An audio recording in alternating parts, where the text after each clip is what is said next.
Yes, hello, hello. How are we doing?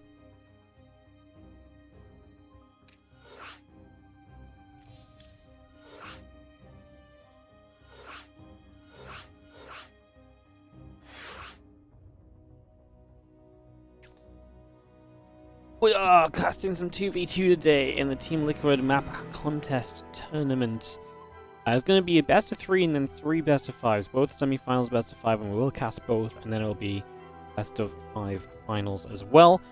So we have $500 up for grabs. Top 4 teams will take home some prize money, with first place taking home $250. Obviously, it is split between 2. And then we've got 3v3 and 4v4 coming up later this week as well. So, looking forward to all of that.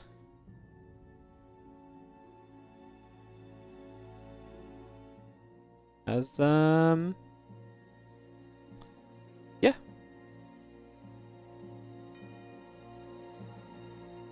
Just getting people in lobbies. We're going to go for ByuN versus Rex and Shin to start us off.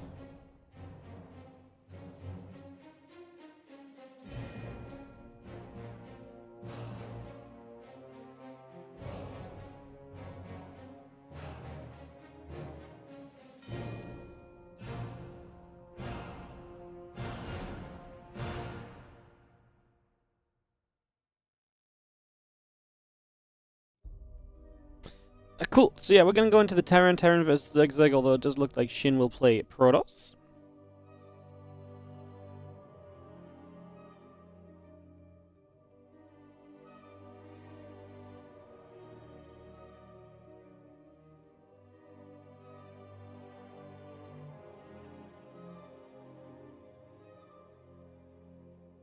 And yeah, hello guys, how we doing? Welcome. Sorry, I was just getting us all organized and set up to go on the day. Looks like it should be kinda fun. So, yeah, honestly, a little small bracket, which I kind of expected because this was a little bit thrown together last minute. It's a little bit on me just because I've been caught up in life stuff lately. So, but we honestly have some good teams, and like I say, with a few best of 5s, we should be able to see a good amount of the maps here today.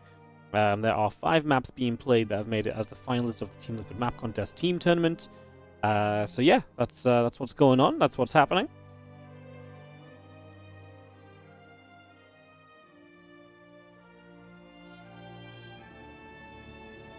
And yeah, we're going to play best of 3 in a couple of moments as we get this set and ready.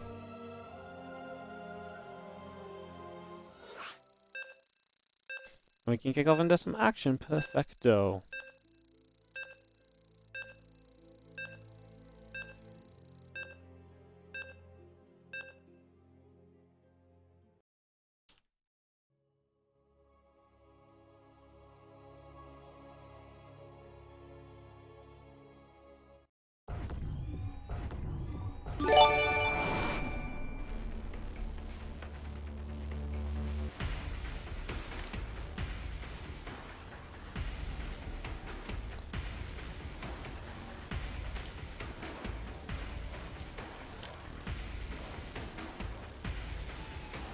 Gameplay is not in the right server for the information. Unbelievable. Alright, let's jump in game.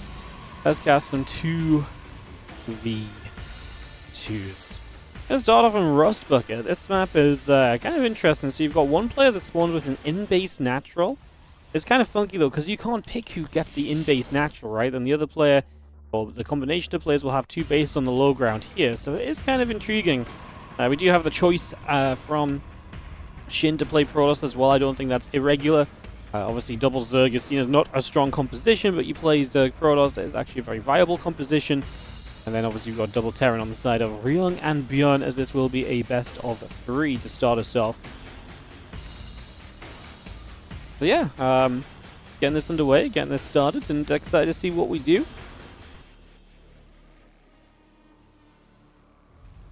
Sorry, that's me. Sneezing. Start the day, always a good sign. God damn it. Something just caught me there. Alright, command zone first actually from ByuN is a pretty wacky start, in all honesty. See what he wants to try and do with that, as we'll see. This getting underway. What's up, Gross Papa? Thank you so much for the 37-month resub. As, yeah, Yeah, CC over here. ByuN's going to CC in the in base as well. He's not going to go CC first, and ByuN is already going through. Sorry, ByuN is going to go CC just off the normal expansion. ByuN goes CC first into the 3 racks, getting that underway and settled. Going to drop a little factory down behind this as well. So we're going to have one Terran focused on a lot of Marines, and another Terran absolutely going for a little bit more of the tech route that you would expect to lead to some nice little advantages overall.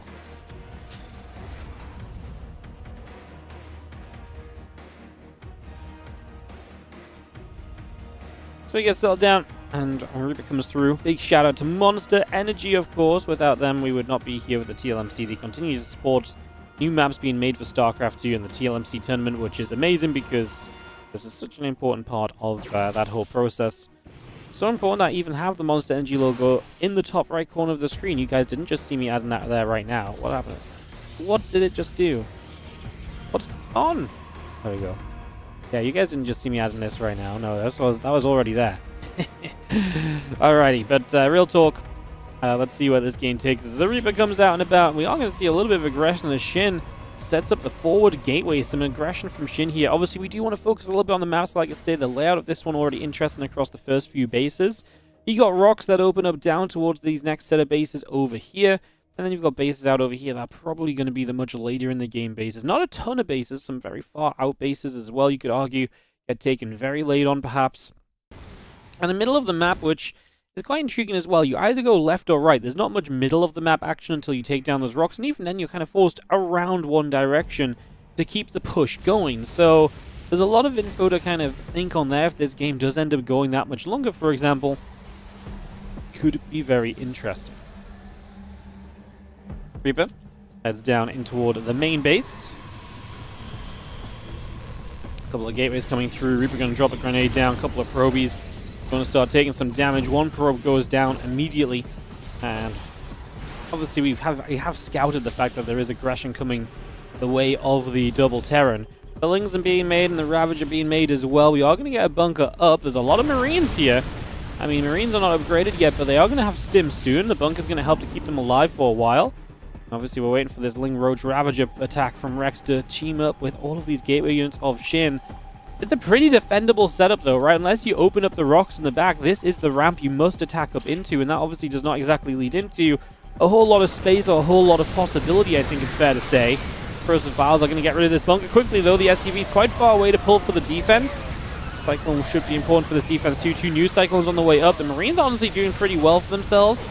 We have got a few SCVs still pulled into the front here. Some of those numbers begin to go down. We'll look at the kills in a few moments. For now, though, I think this is absolutely a pushback. This commitment from Shin and Rex is going to do okay, because let's look at it. They actually only killed 6 SCVs. I thought it might have been a little more. The problem is now it's going to get stronger here from Ryung and ByuN, because Ryung's going to start to have Cyclones. ByuN is going to have Stim. And so both of these players are going to have a much better army than what they had previously. We're still going to pull some SCVs in here initially. And oh, the Lings arrive as well. Those couple of Ravagers are very low. It'd be nice if we could just get rid of those. Stalkers being dealt with by the Cyclones. It's going to be even easier again when they get Macfield. But both those Ravagers go down. The Stalker's in trouble as well. These few Zerglings still trying to run around.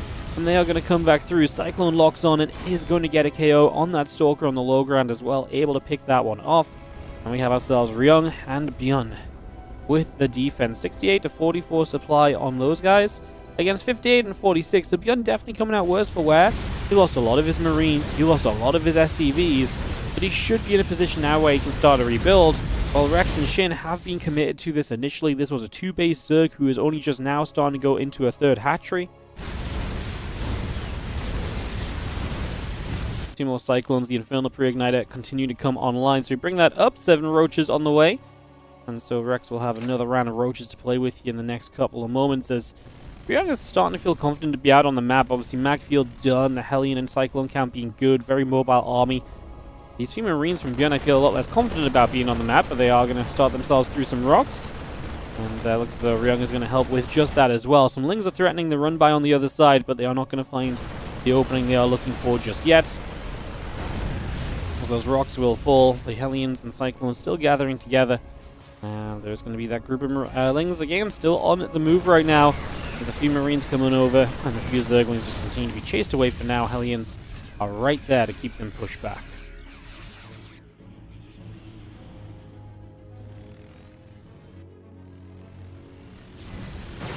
stepping around the right side. Lings gather up. A couple of Cyclones in trouble. ByuN actually going to get here, though. The stim. It's going to be dangerous because there's not a lot to deal with Marines right now. The Marines are going to be in the front, but that's good because they're tanking for the Cyclones too. And ByuN bitten off a little bit more than they can chew, though. As ByuN's numbers are going down, Ryung is going to find himself retreating away from the blinking Stalkers. I think this is going to be a full-on retreat for the Terrans, but overall their supply is still good. I mean, Shin and Rex are taking losses here, and they are ending up, again, not in the best of spots, considering as well they're kind of stuck on what they've got. Rex is still not even on the lair tech right, which is a big deal breaker as well.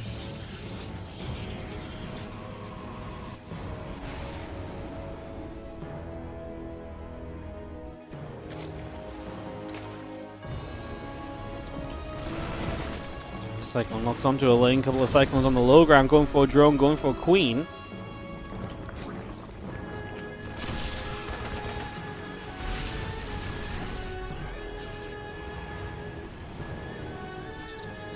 More of those corrosive valves dropping in. The Nexus gets picked off, the pylon will fall.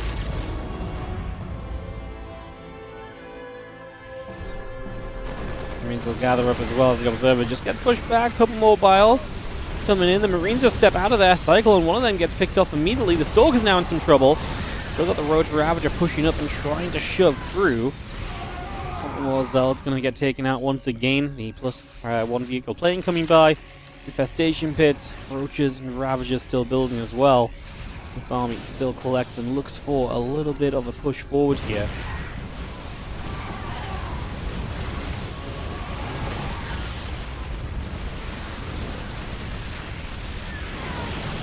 Nice storm on the Cyclones. Obviously, Storm's going to help you really protect this ramp. Do like the tanks from afar, but the corrosive bars are going to get rid of the first of those. Another nice storm onto the Marines as a couple of Zealots are going to start whittling down, but I actually think we're going to have a breakout here. Young Cyclones get blinked on as well. They're going to start dropping. That's a major pick off of Shin and Rex. Do chase forward successfully, and they have pushed back the Terran combo here in this opening game. And once more, defense made.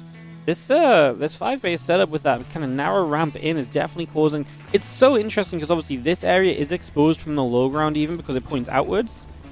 And that's kind of made up for by the fact that this is the player that has the in-base expand. It's actually a really cool base combo where the player who gets the more exposed third has the much safer natural.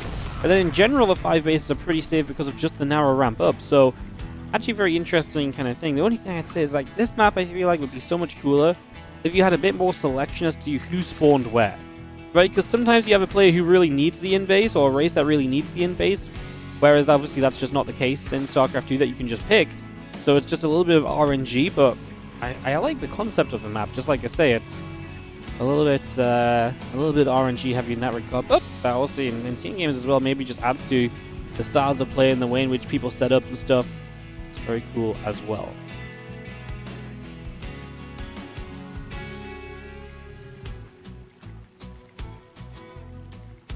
Stalker Archon. Moving around. The Templar moving over to the right-hand side. Plus to attack. The Rope Bay coming up. Or in the Roach Speed coming online. Roach Ravage still building the hive. Is going to kick along here from Rex as well. Both now starting up on the Ghost Academy. We get 2 more Ghosts on the way. And so obviously that's important for the Terrans because they are playing against it, not just a Protoss army, but also here the Infestors. So Ghosts are going to have multiple uses. And the Fungals do want to try and lock those Cyclones down. The Stalker's blinking to try and capitalize on what's happening there. Not much will take place just yet.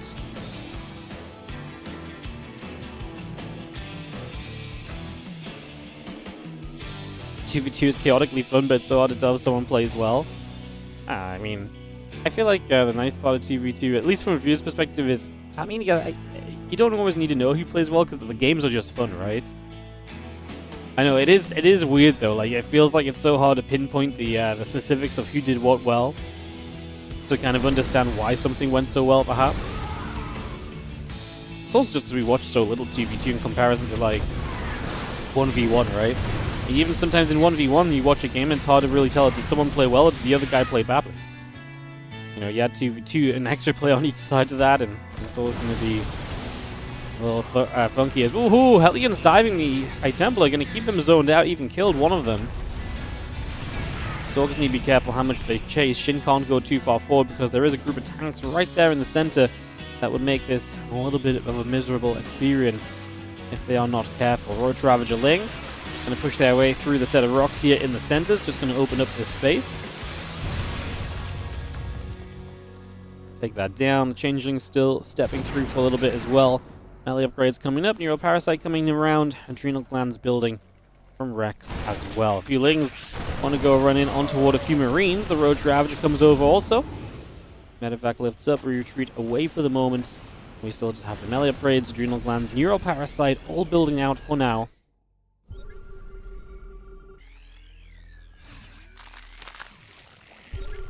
Roach Ravager to the left-hand side. We get the couple of Overseers morphing in as well.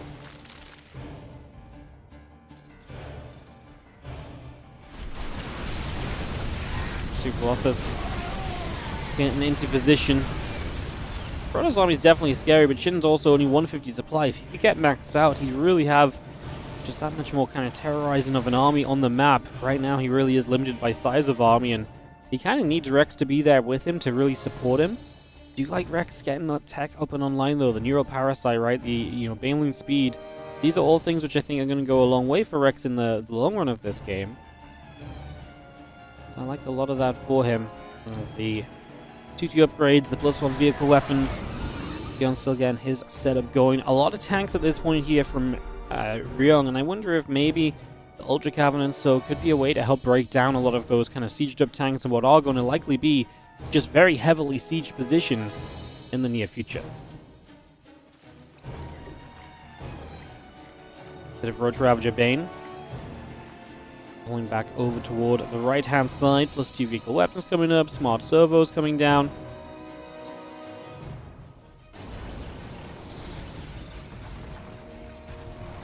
Tanks will unsiege, and the Hellion Cyclone will step forward as well. While that's gathering up, we got a couple of Vipers still coming through too. So continue to bring that online. The upgrades can continue to kick in right here. Stalkers. And grab those 2 siege tanks, and the army of Shin maneuvers back around over to that right-hand side, and again just rejoining up together. We're going to see almost every single base being taken here. Rex even taking this far out base over here that should belong to ByuN or Ryung eventually. That may not be the case if they don't do something about it.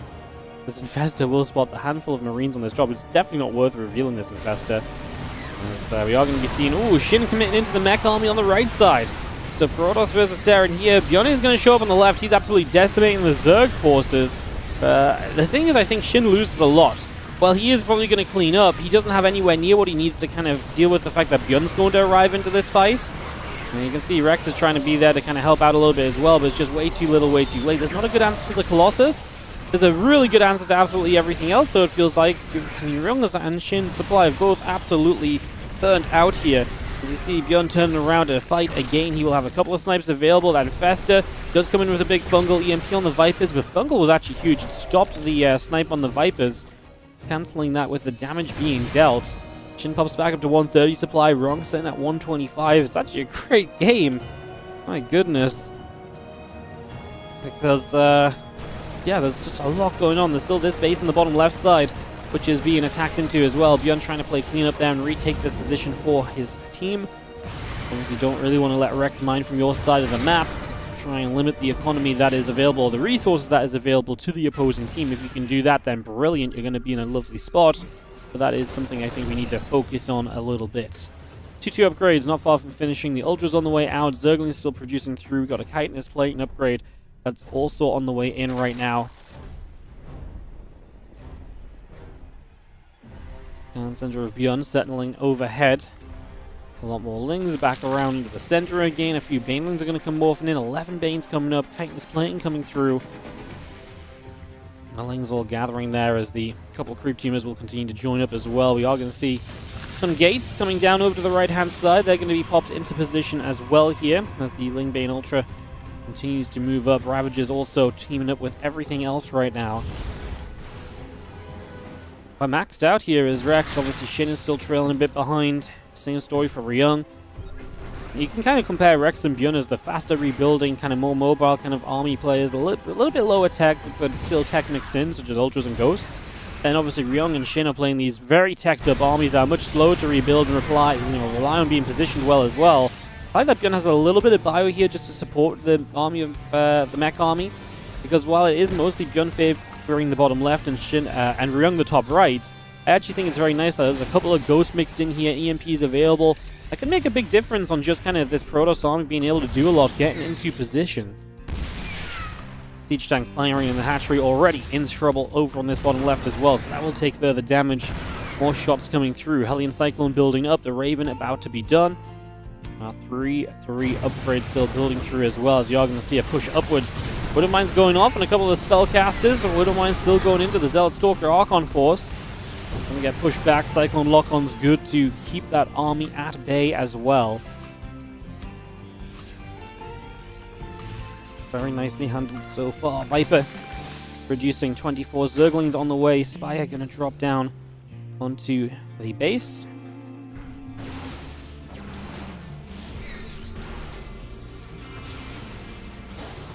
Storm comes down. High Templar gets picked off. We'll see the couple of cannons hanging out right there. Cyclone does just get the Infestor with that little lock on his scan as well. I mean, you look at the banks and no one's really rich. Like, Rex has a ton of minerals, but there's not a lot of gas there for Rex either. He might be pumping some of his gas over to Shin to help him rebuild up as well. That is a possibility. In 2v2, there's not really a reason not to take your gases, because it's very rare that you're not going to, have someone who's going to be able to take advantage of the gas mining, right? And still fighting. The Hellion Cyclone going to fly back as well. The probes already started to go down. The pylon over here will also take some shots. We are going to see this army going to come stepping straight up and into this. Anti-armor missile struck a couple of the Protoss units. Nothing too major. Obviously, this is getting scary because you want to protect this base as the Protoss. We're pulling back here. EMPs have already been used. Anti-armor missile on some of these units, but is it enough? Shin is melting in his supply. Rex is on the way to the upper right-hand side. You know what's really interesting about this map is that there's no one attack point, which is really open enough for the, for kind of both players to kind of attacking at the same time, right? And I think that's what's kind of making this look kind of funky, because you're kind of seeing one player versus one player a lot, and then some reinforcements drifting across from the other, from the teammate eventually. And this is exactly what happened before. Shin and Ryung fought. Eventually Rex decided, okay, I'm going to have to come and help out. Then ByuN comes in from the side, and he tries to help out as well. Those Banelings are getting murdered by those tanks. Because this tank here, it's been alive a long time, has 15 kills. There's a few trades where units have just ran across there and have ended up in that position. I tell you what, those Colossus are standing strong. No one's invested into the anti-air, and so there's been no easy way to get rid of Colossus throughout these fights. Shin is looking worse and worse supply-wise. It's just his few Colossus that are really the danger in this game still from him. I mean, if there's anything to have, those Colossus might just be it. Snipes still coming through, and the Ultras are dropping in Rex. I don't think he's going to be able to take this on his own. His army composition is not made to fight against a Ghost player and a Mech player, right? That's the issue. Rex can't really kind of carry this on his own. And Shin's supply is not necessarily looking great enough to get him there either. 110 supply now. Still pushing forward some units here, but it's only a matter of time before you get swept up and pushed back. And then how much more can you do? A couple of Infestors lurking. Not going to be caught in the scan just yet, as ByuN and Ryung definitely taking the overall supply lead. Starting to look very comfortable. There's so many Ghosts still available here. At this point, we're looking for some great spellcasting to probably turn this around on the side of Shin and Rex. I don't think there's really much other option in terms of how you can solve this at this stage.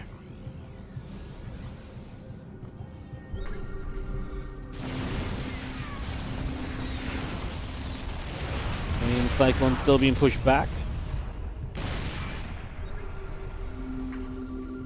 What is this sorcery of Rex being the Protoss? Yeah, I mean, he clearly just saw Zerg and decided to play the off race. It's not uncommon for the 2v2 if you end up with a teammate who maybe is the same race as you. Obviously, typically you try and avoid that, but in this case, that's not being the case. So we've seen the Ultras, the Ravagers, and so trying to break their way forward. Tanks in position, pushing that back. A few Ghosts coming through. Creep Tumors being dropped. Thank you, Rero75 for the Prime sub for 46 as well, while we take a moment of breathing room in amongst the engagements here. Every single base is taken. Both sides of the map are full of expansions. Look at the resources lost from ByuN, by the way. 14,500. Wow, no wonder he's had a little bit of the bank there a few times over. I'm pretty sure he sent some money over to Ryung to help him get rebuilt a few times here.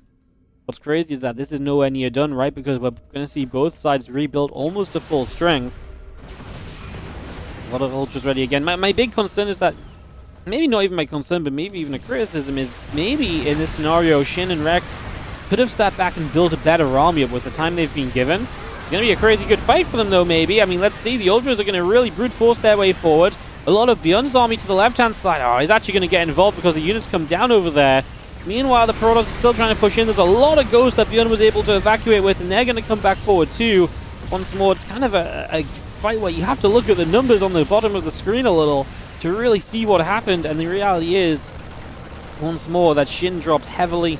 Rex followed suit. ByuN's supply stayed super stable in comparison to everybody else, as he knocks a base down with a drop during this as well. So also doing some economic damage to try and force Shin and Rex away from being able to max out one more time, away from being able to take some more of these fights that we have been seeing.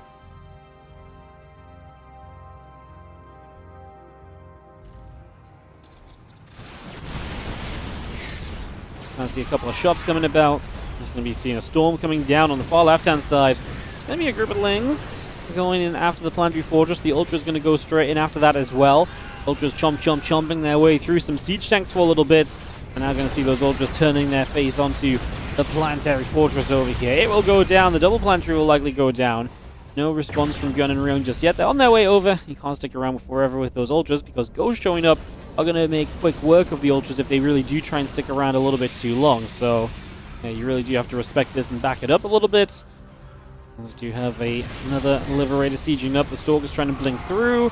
Falcon's going to be right there. Ghost ready to join in the action with some EMPs perhaps. SCVs are still pulling forward as well, man. We are not done just yet. We are still trying to send this. The Ghost trying to stay active. The Ling's going to come through.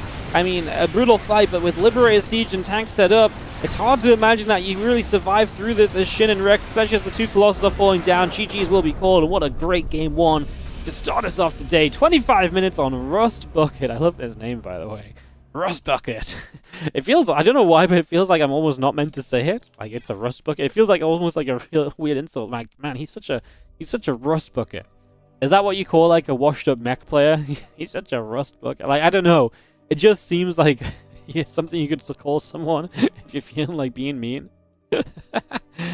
Alright, guys. Going to run some ads just to keep us safe in case we get another long game. So I should switch the team names so they match the map placement. I would love to, but unfortunately we can't do that on 2v2.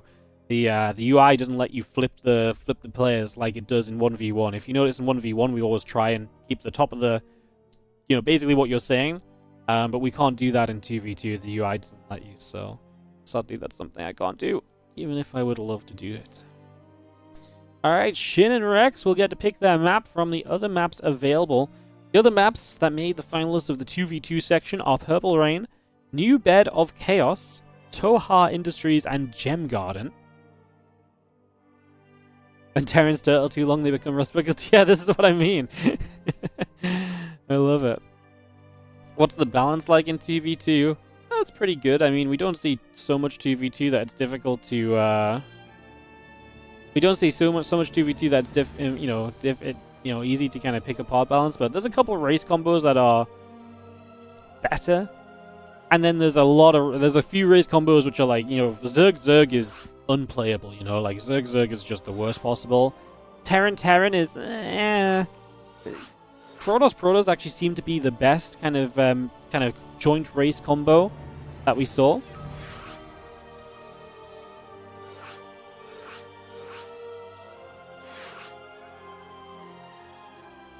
As we get ready for game number 2, ByuN and ryung have map 1 in their pockets. Ooh, this map looks like a you guys will have to remind me what this map looks like. It looks like Year Zero. Is that what I'm thinking of? Year Zero?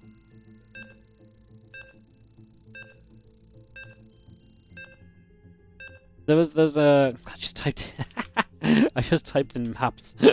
I just typed in Google Maps to try and check the map. It looks a bit like Year Zero, but it also looks like that other map that existed in the ladder map pool for a while.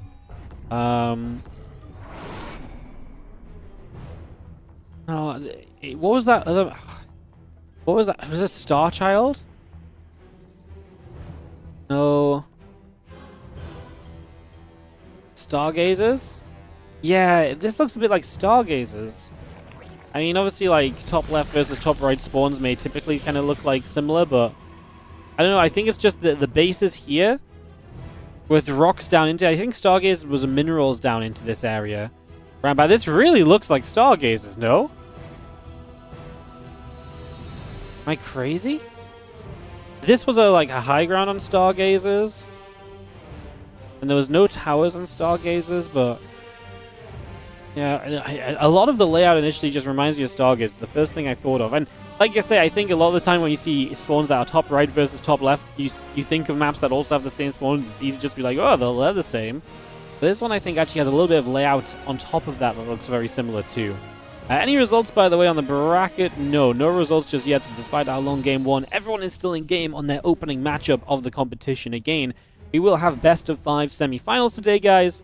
We'll be doing best of 5 semis and finals, and we'll be casting both semis as well. So that will be what's going on.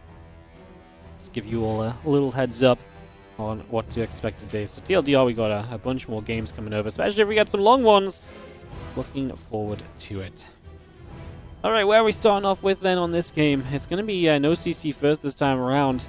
So these rocks over here that will expire at a certain point. It's typically about 7-ish minutes on the other maps that these rocks expire on. And that leads you down to a base, double base setup, but with rocks and then gold minerals that can be mined out. So it's not exactly kind of like free territory. But what is interesting is that is a backdoor into the main base as well. So maybe deeper in the game, that could be a factor as well.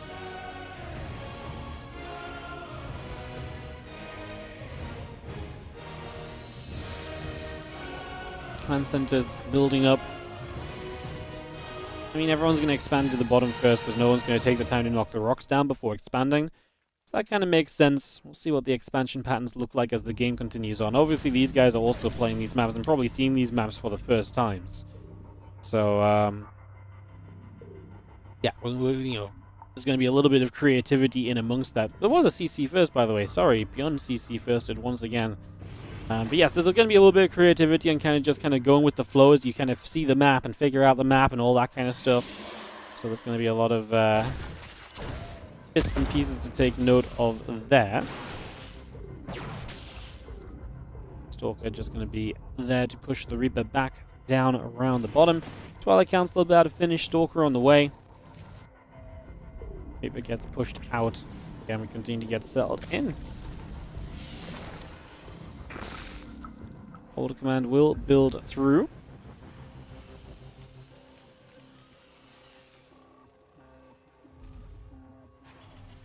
Let me just take a moment or two. Especially after we had a pretty crazy game one, we can catch our breath a little bit and breathe and think a little bit about what's going on here and what we're kind of getting to watch for a little while. Because like I say, we're coming off of a pretty hectic opening game. You know what it was? That last map kind of felt like both teams were able to split it rather easily, which isn't something I typically like, but what I did like was that it really took away from the typical 2v2 aspect of a split map, which is that then you've got two armies just sat there together.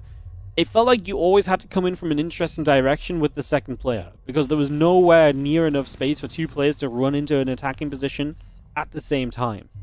So I thought that was kind of neat. Scoring best of. Fine, I will do some work. Thank you. A reminder.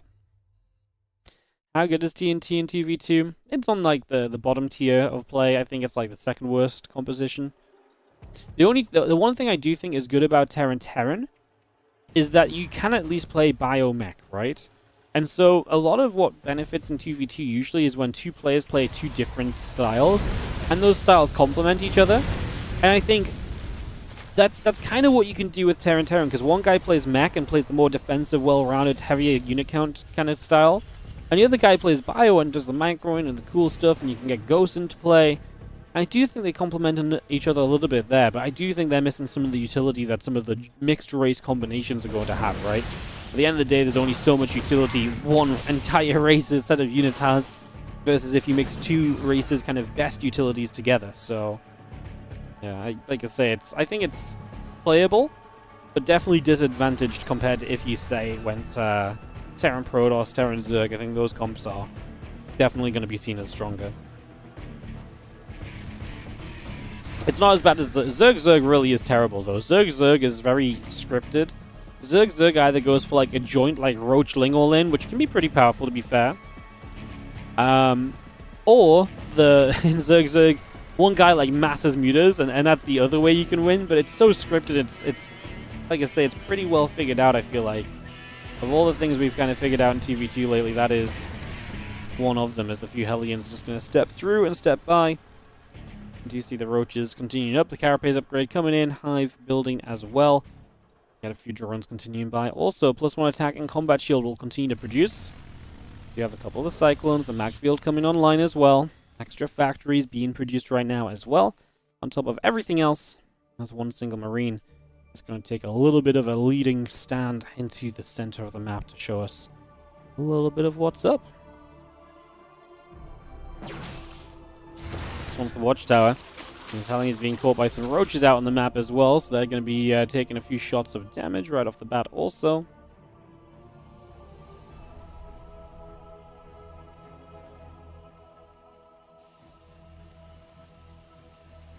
Two Infestors on the way up.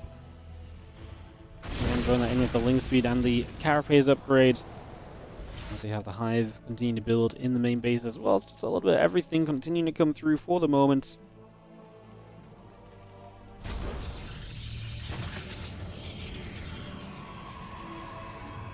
Double armory building on the side of ByuN as well as he looks for some upgrades. He's going to get Link Speed now. He's going to accompany the roaches that we've been building here as Rex. A little bit of a push up from ByuN and ByuN, which is similar to what we saw last game where they finally got their legs underneath them after that early attack of Shin and Rex kind of put us into a weird place. ByuN's just going to lift away and he's going to start dropping around and pulling this army around instead, maybe opening the door for this Hellion Cyclone Force to find some potential damage. Dropping over here, there's a base over here as well. There's nothing nearby. There's not an easy base to run to either. You have to come all the way through your main base because you haven't opened up those gold minerals. This is going to be one of the easier base kills you're going to see today. And as ByuN just finds the opposing team way out of position. It's actually kind of rough because that was the third base of Rex as well. Almost would have preferred him to just expand down this way with his teammate. Because I really do feel as though, like, that top side, like, don't get me wrong, you kind of want presence here to stop the run into the main base from happening, right? But at the same time, this is just an exposed base, and like I say, there's no shortcut to get to you unless you mine those gold minerals out, which makes it more exposed. You have to run all the way up over here, around, down, and round again. Like, it's a long way back to this location, so it's one you can't be caught out of position on. And that's exactly what happened there. They had no idea this drop was coming. And it wasn't even close to getting enough units nearby before it went down. Like, ByuN didn't even break a sweat in cancelling this base up, so that's definitely going to be an issue continuing on. Let's see, ByuN is going to expand up over here. He's actually going for orbitals here, which makes sense because it's his third base. I wonder if he makes this an orbital too, just because he might just see this as a location where he wants to just lift up and be able to run away very quickly and easily because he's expecting it to be attacked. You see the triple medevac drop now on the bottom side of the map from ByuN. And make its way and try and take some positions here. Is it easier or harder to expand in 2v2 than 1v1? It's a good question. I mean, I actually don't really know. I think in essence it can be kind of a little easier early unless you get kind of teamed up on. Obviously, if you're expanding, the other team kind of attacks very aggressively into you and your team, you and your teammate aren't coordinated, then obviously holding that expansion could then become very difficult. So there's a little bit of, like, there's a little bit of it just kind of going either way, really. Depends a lot on the situation. I think it depends a lot more on the base layout as well. 2v2 has a lot of expansions which are much more easily defended, but then there's also some which are much, way more difficultly defended as well. That said, I think more 2v2 games tend to go to the later stages, especially when we see the pros playing. I think that's just because, it kind of comes down to that coordination of being able to punish your opponent's expansions as well as, I say coordinate defensively, but you have to coordinate to kind of attack into them too, right? So requesting that can be a thing, as ByuN does lose 2 out of 3 medevacs on the bottom side. A nice catch by Shin, who will clean up some of that supply rather comfortably for himself.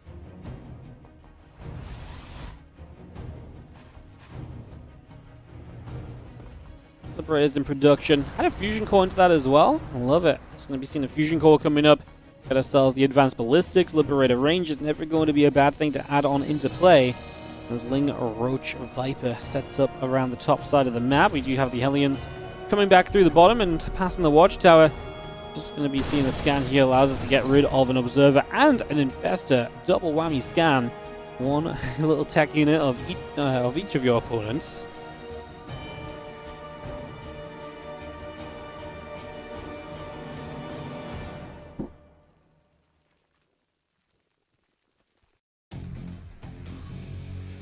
I bet at lower levels of 2v2 it's even harder to expand, because I bet there's even more tendency for people to be like, okay, let's just both attack at like 5 minutes.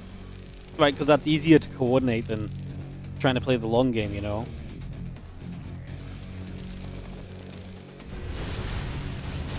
Again, another kind of lengthy setup here as tanks and liberators will siege the center to start us off. A couple of liberators will siege on up. Hellions pulling back. A couple of Vikings going to land from the skies down onto the ground. Vikings going to shoot. Vipers take some damage. We'll see the Zealots. The Stalkers still on a charge forward here. A couple of Colossus firing through. Hellions morph into Hellbats. A couple of tanks in good positions as now the ByuNs are going to make their way through the rocks on the top portion of that as well.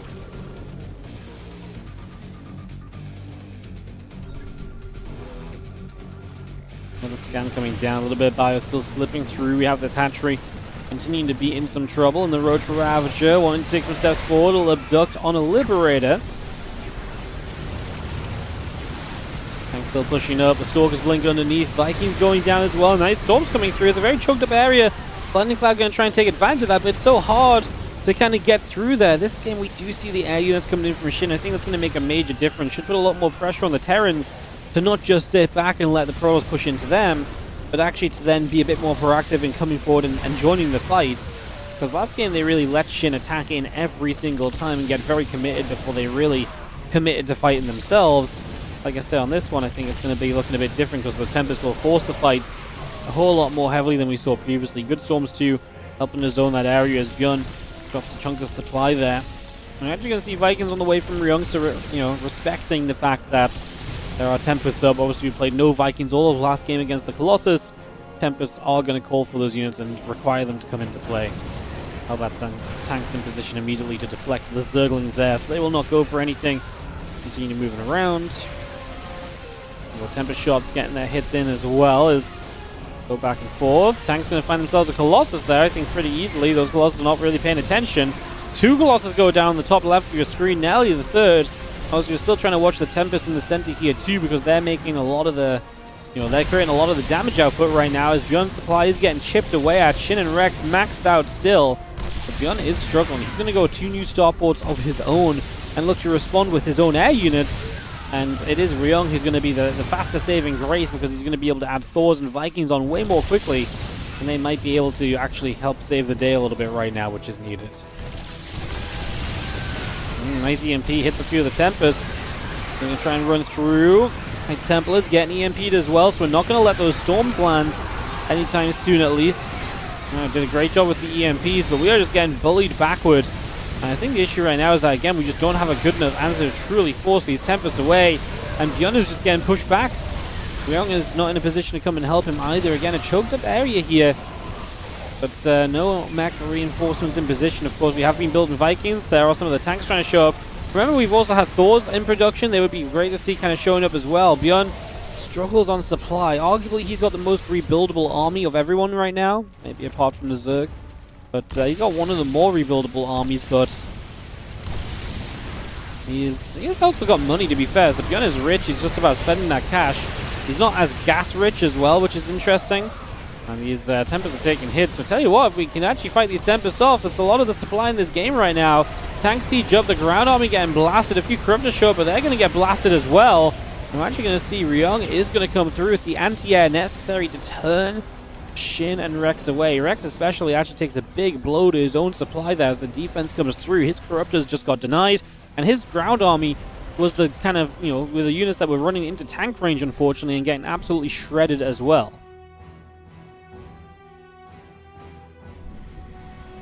Absolutely shredded. We do have a result, by the way. Showtime and Spirit advanced through to play either Machine and Shameless, or Goblin and UTHERMAL. Both of those teams still playing, but they will play Showtime or Spirit if they advance in the semi-finals.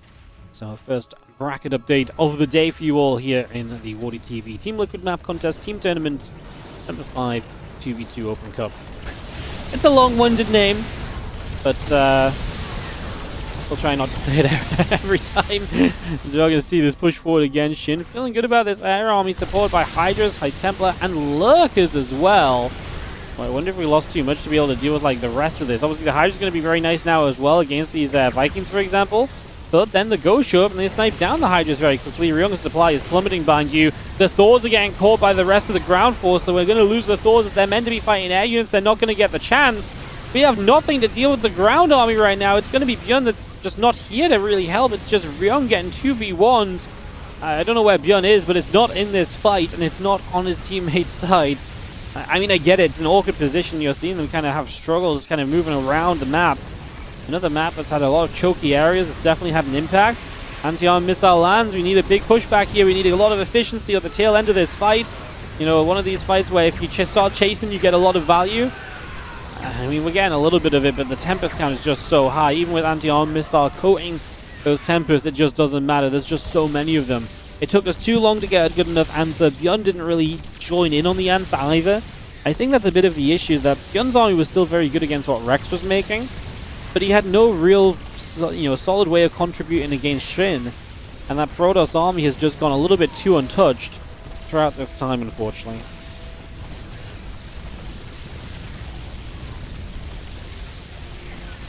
Going to be seeing the orbital going down. I think this one is going to be heading its way to a tied series. Very exciting for us. Getting a game 3 in the quarterfinals. Picked the right round of A match, didn't we? Apparently all the round of A matches still going on, so everyone must be having some fun games. Thing's going to try and run through the Thors again. You're going to be in trouble if we can't hold this off on the ground. That was the issue before. All of those neck units getting caught before they were able to team up and get a proper fight sorted for themselves. You got Hydras trying to push their way through, but they're supported by Stalkers. And that really just means that there's nothing to take this down, especially as the Tempest from the sky do so much. ByuN says GG. Ryung apparently going to wait a moment or two longer before he claims GG as well. And it is Shin and Rex to take game 2 and to tie us up 1-1 in the series. Shin and Rex 1-1, and we go to a game 3 of this best of 3 opening matchup today. We're heading into that in just a few moments. It'll take a couple moments here and get that ready to roll. Waiting for ByuN and Ryung, they get to pick a map. So the remaining maps will be either Purple Rain, Tohar Industries, or New Bed of Chaos. So one of those will get picked. It is just losers pick today. And then for the semi-finals, we'll kind of have a different starting map as well, but then losers pick from there too. Obviously, there's not too many matches. We'll try and see, hopefully each map on stream at least once, hopefully at least twice. But a little bit of it is just going to come down to what the players pick, and whether we get kind of longer series or not as well, I think is going to come into it as well. It's going to be Tohar Industries for us here. For game 3 deciding map. We are going to load into the lobby. Wait for the players to give us the go-ahead. And we can go.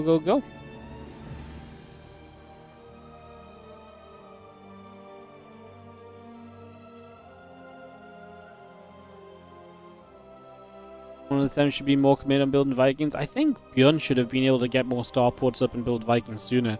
I think Ryung adding on Thors and stuff, the factories is already good enough if ByuN adds on their Vikings, because I think a lot of ByuN's ground army really struggled to have a role to play in these engagements, right? So, yeah.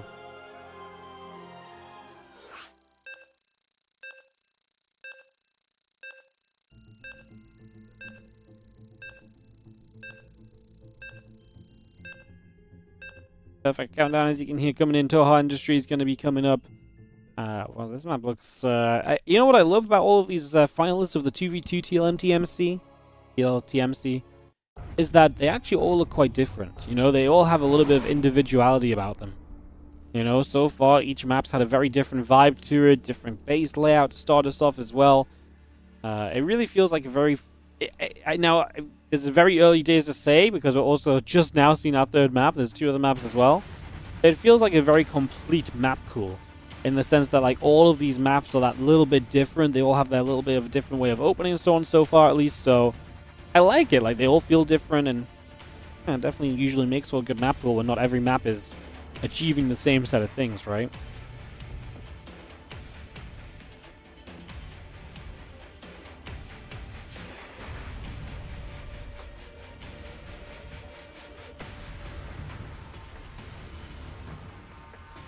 ByuN and Ryung in the bottom left, while Rex and Shin sit in the upper right. Hatchery coming down into play. Couple of drones coming up. Hitting the gas on the way out. Yeah, Rex, SCV, Command Center coming through for the moment.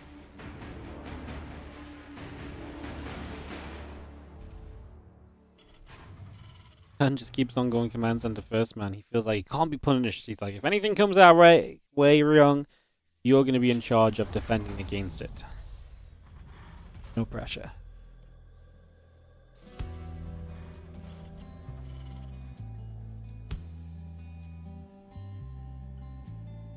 Wahoo TVT fun, hell yeah, hell yeah.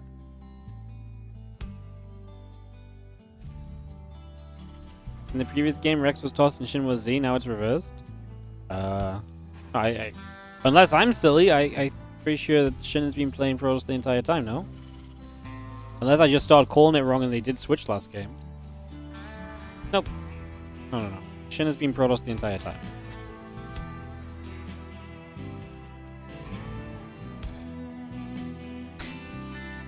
One of those moments where I'm like, did I just miss that they like switched races? Very, did I just assume that race? If it catches this probe scout, that will then be taken down. That Monster Energy logo, that just fits so beautifully on top of this ramp, doesn't it? Love it. This, we always have the, I don't know if I can find any other ones, but there's always the fun little kind of Monster Energy logos hidden around on some signs and stuff. Typically as well. Doesn't look like that's the case over here. Oh, there you go. There you go. Have them hidden around the maps. Love to see it.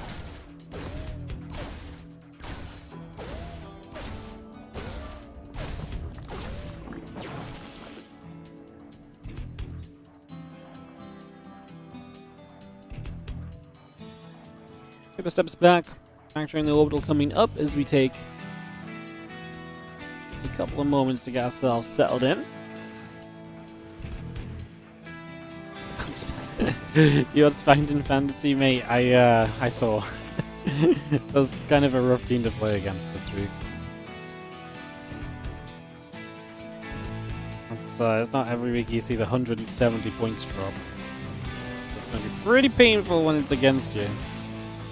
He didn't even have a bad week. Like, you would have beaten more than half the league. Just a bad week to be against the wrong guy. Oh. That's fantasy though. The Marines and the Hellions going to join up and go after the hatchery for a little bit. Stalkers, the Sentry and the Queens come through. The couple of Hellions going to get pushed back the other way.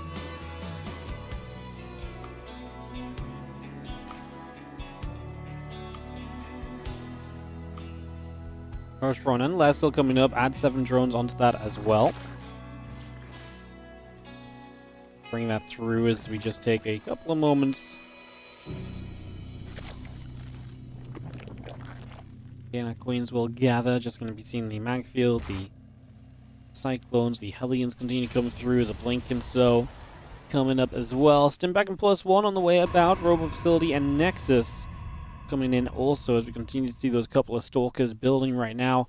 Lair, Overlords, and company continuing to build by.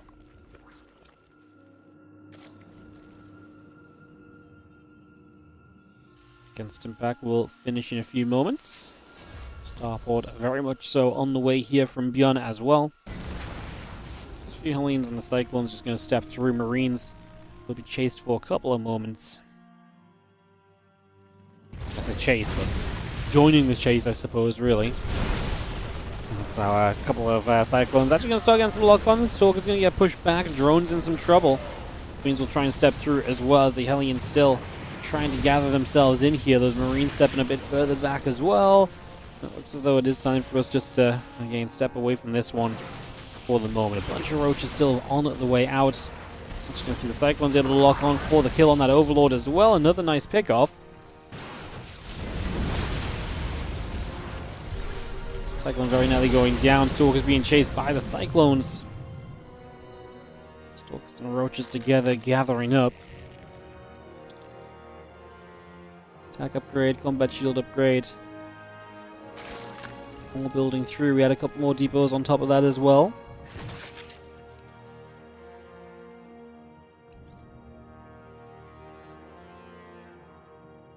Ravager, Roach speed, building by for now. Just having the extended thermal lance building through on the Robo Bay.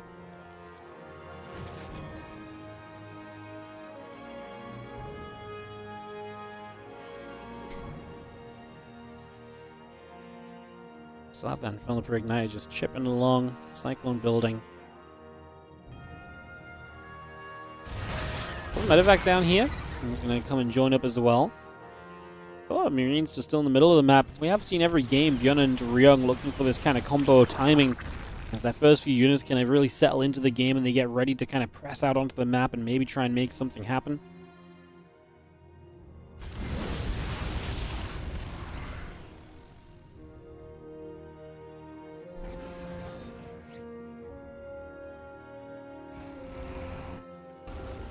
Medevac going to boost into the back as we just see the Marines unloading a few Zerglings.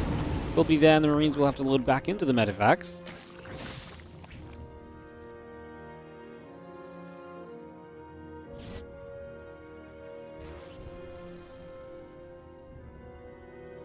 And charge Thermal Lance +1 coming through the Hellion Cyclone on the bottom side, readying up a position to try and come around the bottom here. A couple Cyclones in position, the Roach Ravager getting turned around. See the Temple Archives, the Nexus and company coming around as well. Cyclone's still locking in. There's Roaches in a little bit of trouble. The Zergling's still trying to run through. And the Cyclone Force still stepping back for the moment as the Roach Ravager is looking to make its way forward. There's a lot of Marines showing up from ByuN in the center. A few more Cyclones still trying to make their way forward. You have the army really committing up towards the top right-hand side. There is the drop that got into the main base as well. It does go for a little bit of damage. 5 drones killed. And now joining up in the center, I mean, powerful push, especially if you're not quite in position. That Colossus is scary. If the Marines step to the left and you let the Hellion Cyclone maybe tank some of the Colossus shots instead, that'd be nice. He dodges the first fungal. There's another fungal available, though. I think it's time we just get out of here. The idea was good, but the tech units are really joining up together right now. Save that siege tank, boost on away. I think it's absolutely acceptable to just play the getaway game, as Ryung tried for another lock-on, but it cost him a few of the Cyclones getting caught in the fungal. And another one as well with the Stalker Blink. I mean, supplies are all over the place, really. It's still pretty much just an open scenario. That said, I mean, I feel like Rex's supply is low, but the dude's also cranking out Infestors, so you're cranking out a lot of tech units like that. That's got to be something that feels pretty good for you, as the +1 vehicle weapons comes up, the 2-2 upgrades continue in. Cyclones continue to move around for a little bit longer as our Stalkers, Colossus, Sentry coming around the bottom side as well.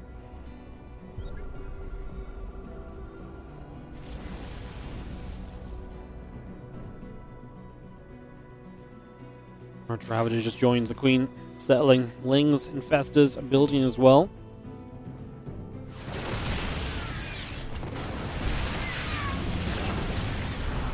If he's going to evacuate as the orbital command lifts up into the sky. Bio going to try and come around from that bottom side as well. The tank shots coming through. The Zealot's going to take some damage. Still got the 2-2 upgrades just trickling along. Still got Ling Roach Ravager Infested joining on the right hand side. And a lot more Ravagers going to start morphing already. The army of Shin pulling back over.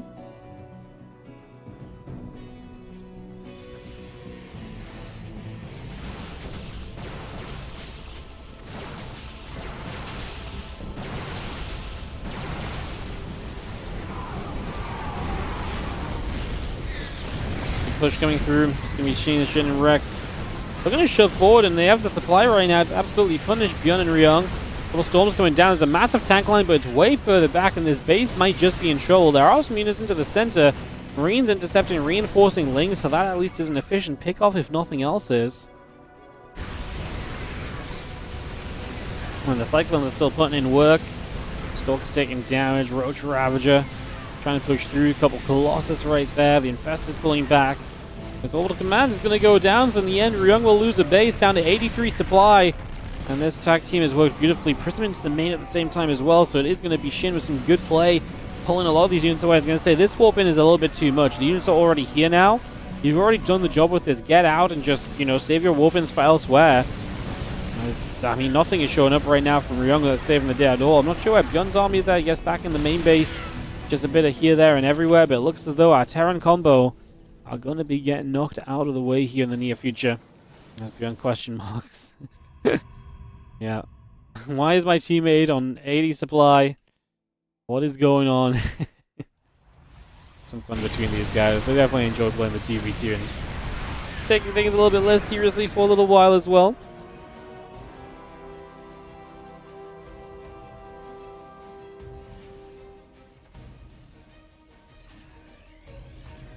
Here a Parasite, handful of Infestors coming up. We'll see the drones on the way in. Stalker, Colossus moving through, Roach Ravager, Ling picking their way across. A couple of those STVs will go down also. It's just going to see some picks there. Next round of Ravagers both in right now as well.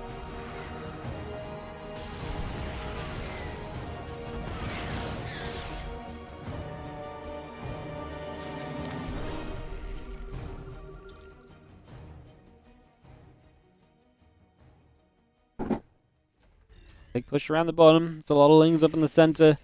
ByuN supply is just not back. I mean, ByuN is going to have to put this game on his shoulders for a little bit, but the problem is that his composition's not the one that really carries. You know, it's meant to be the mech armies that can maybe carry some defenses and take some super efficient trades in these scenarios, but that's just unlikely to find the chance to happen.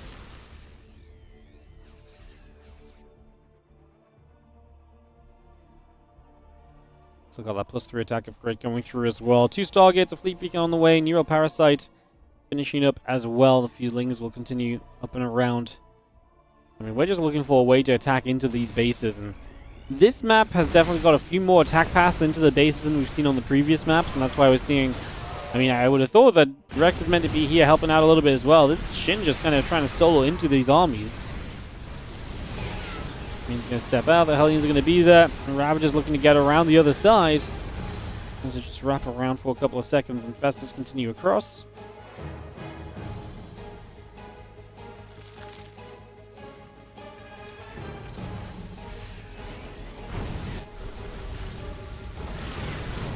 And Banelin's going to morph straight on through. Knock that straight down. Creep Team is getting picked off as well. Again, decent damage being done as we see the tanks just all sieging. Gathering, and now we see a couple of Banes getting blasted. Curse of Vals not quite going to land on anything just yet, as let's knock some rocks down. I mean, ByuN and ByuN are pushing. They're trying to make their case right here. Could we argue that Rex's supply is maybe not the best because it's just Ling Ravager? He has a lot of Infestors, but if they don't land Fungals, then maybe you could argue that Rex's army does not count for the supply it represents on the map right now. I mean, the position of these tanks is doing a lot, and we're going to at the very least get this base. Top left base is where ByuN is trying to attack. He's going to find an attempted expansion top left as well. And he can sit behind the mineral line on the high ground and try and get damage. But, I mean, Shin's already on top of it.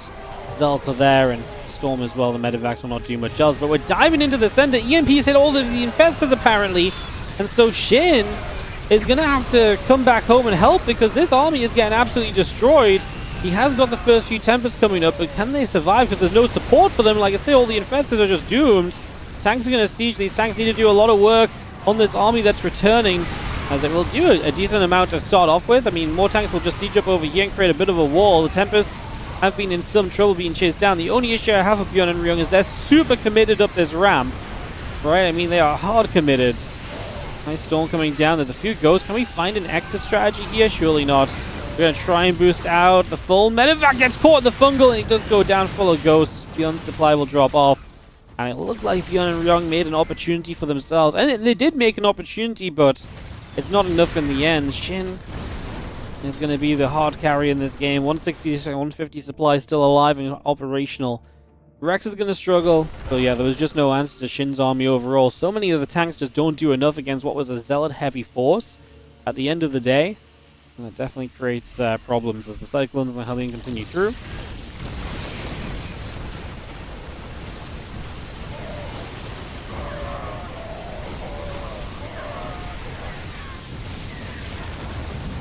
I'm getting picked away out. The Tempest and the Colossus still right there. Damage still being done. Fungal dropping down. Cyclone's still there. GG says ByuN. I think Rung is going to follow him. The comeback from Zerg and Protoss from Rex and Shin in this series as they get the 2-1 victory and advance through to the semi-finals here today.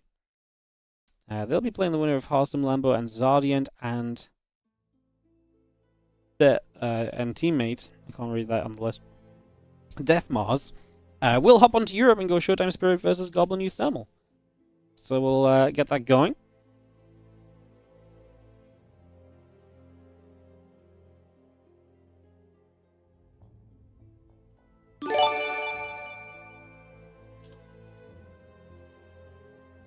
Cool. Let's hop to Europe then and get ready for that other series. What's up, Screaming Waffles? Thank you so much for the 2-year resub on the Prime.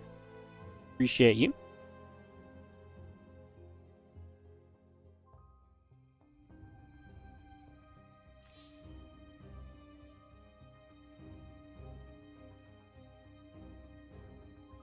It is Showtime Spirit Goblin UTHERMAL.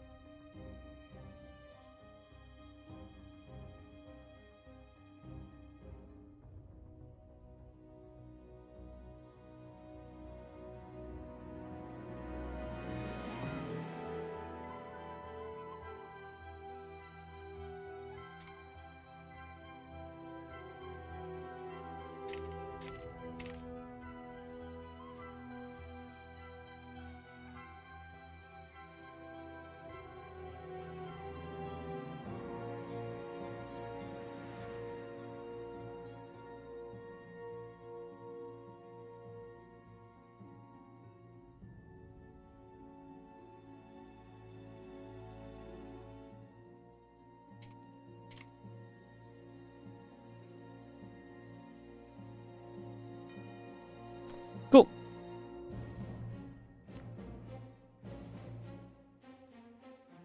We're going to start on Purple Rain for this best of 5 coming up.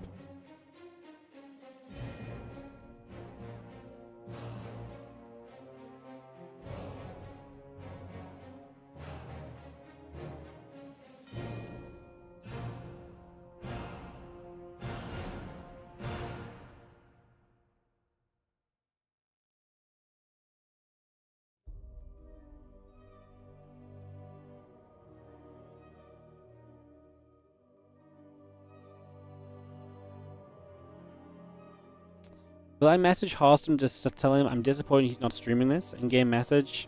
I can't. He's on the American server. Complaining about things.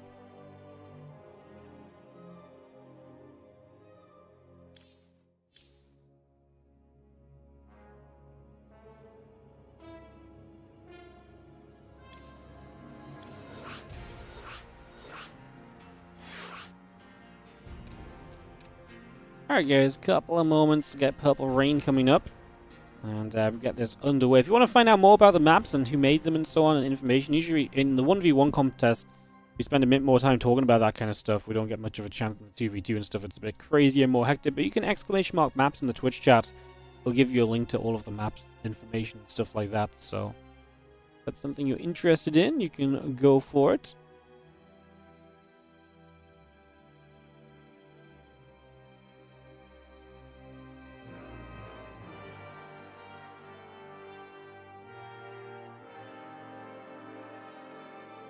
Looks like we should be good here in a couple of moments. So, it is going to be UTHERMAL and Goblin versus Showtime and Spirit. So, it'll be a best of 5 semi-final. And we'll get this underway in a couple of moments.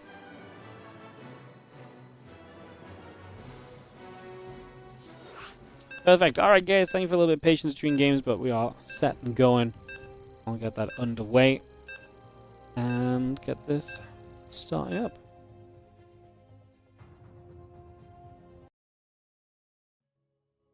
Perfecto. Alright. HARSTEM's keeping his tactics secret. Well, HARSTEM just, he probably doesn't want to, he probably wants to make a YouTube video out of it, you know? You know what he's like. You know what he's like. Alright. In the bottom left-hand side, red and orange, Protoss and Terran. Now, this is going to be a mirrored match in terms of Terran Protoss versus Terran Protoss. UTHERMAL and Goblin will start up in the bottom left-hand side. As an early probe across the map from Goblin, as it is going to be Showtime and Spirit in the top right. So these guys are going to spawn in the same base, a ramp down to a low ground that has multiple entry points as well. Another map where, again, I feel like it's a really good spread of like ways in which the bases are set up and stuff. Obviously, these maps are, you know, potentially going to become the ladder map pool for 2v2, or a portion of the ladder map pool for 2v2. So I do think it's important that we, you know, as the finalists, have a good selection of maps that are different, right? And even just baseline, like base layout, can just change so much of the builds and the things you say and stuff like that. So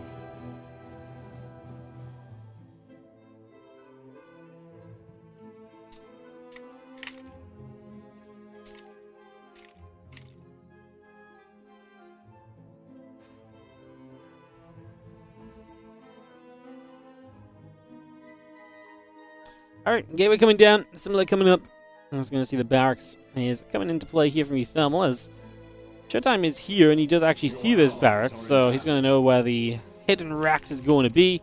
Meanwhile, a probe and an SCV have a little bit of a nibble off with one another for a few moments across the map as we just get Goblin's probe coming into play. So Goblin also has that forward gateway, so a little bit of aggression for sure here from Team GobThermal.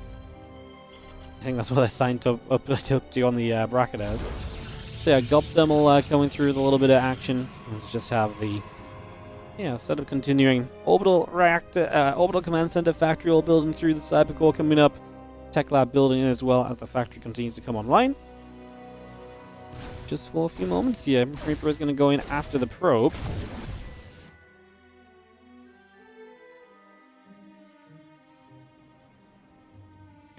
And STV would also like to fight this probe as well. Reaper able to get that kill. Nice little pick off. And yeah, we'll see what these early units from the kind of forward positions can try and get done over the next little bit of time.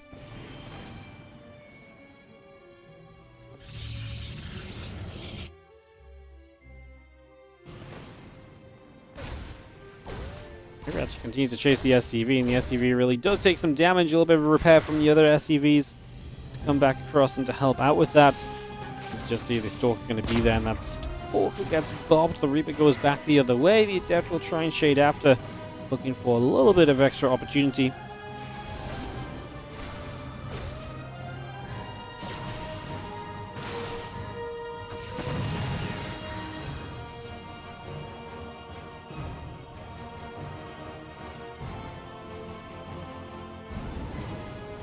And just going to be seeing that Stargate still coming up. The Phoenix on the way, Warp Gate building. A couple command centers coming through on the side of UTHERMAL. So he's already going to get himself in a nice, strong triple CC setup. Have Spirit and Showtime. And a couple Stalkers there, just chasing the Adepts back for a few moments. Again, the defense looking fine early. This early setup does look very solid so far. It's looking good for now.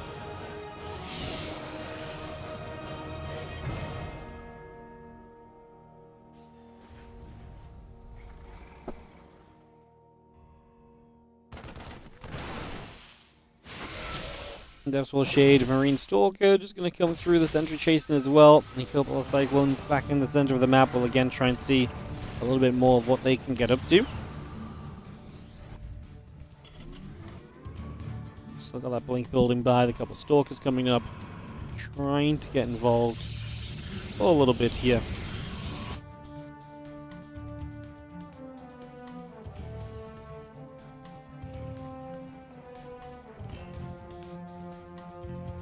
Again, two Phoenix, two Cyclones gathering up. The Cyclones will lock on. Marines immediately in some trouble.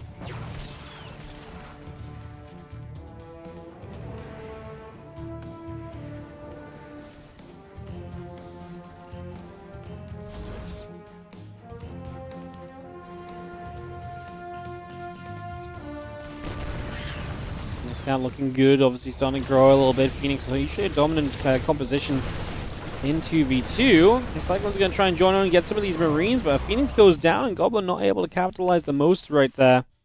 Showtime and Spirit still building up strongly right now. The Blink coming through. The couple of additional barracks and engineering bay coming up as well. Continue to bring that online for the moment as the Cyclone locks on. The Phoenix gets pushed back a little bit. The other few Phoenix can turn back around in here, and a couple of Stalkers will be there to push the Phoenix back the other way.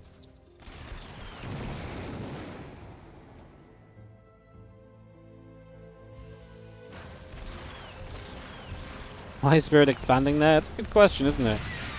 It's very forward. I mean, I guess if you don't want to, I guess the logic is if you expand here, you defend, you give your Protoss these bases, and you're naturally defending the jump into your main, maybe. And then he's going to expand here, and maybe it's just the idea of Showtime's eventually going to play up here, and Spirit's going to play around here. Perhaps, or Spirit plays around here maybe if he takes this base as well. Maybe it just feels like the Terran bases being up in the front is a stronger setup. It's interesting though, because like having some Protoss bases in the front gives you like forward batteries and stuff, right? That base gets cancelled. Showtime's double expanding, so one of the bases gets cancelled, and I imagine the fourth base might get cancelled here too, as they do see it on the exit, but it seems like they don't feel like they've got the time to get on after that location. Yeah, it looks like Spirit will take the other forward base. They're going to play it along the top. Yeah, I imagine it's just a case of he wants Showtime's bases to be that kind of back layer, and then he's going to kind of be able to always have his bases. Maybe like if he has tank siege up and stuff, he has SCVs nearby to pull as well if he feels like he needs them. Just obviously how they feel comfortable with getting set up right now. And I guess they would have taken a similar set of bases anyway. It's just a case of who takes which one, and Spirit might just feel better about that one as well, right? Especially, like I say, with the protection of his main base against potential blink or so, stuff like that. Those kind of opportunities. Oh, a lag spike. Is that me? Is that someone else? Spirit, that's not great. We actually do need the players.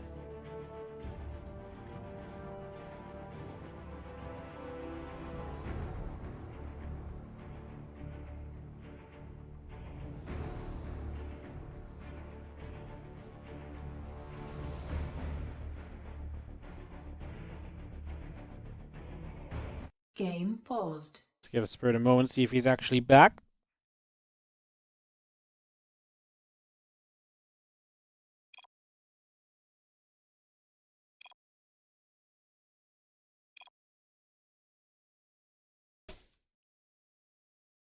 Game resumed.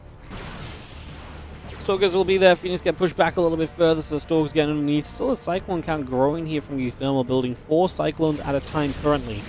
So gonna have a lot of those Cyclone count really building up right now. Actually gonna get a lot of lifts here with those Phoenix. It's the power of the Phoenix. The Stalkers all getting lifted. The Marines and stuff, Spirit are just a little bit behind. They're really necessary here. We do actually start to shoot down a lot of the Phoenix, and then we are able to respond against the Cyclones a little bit with a blink forward.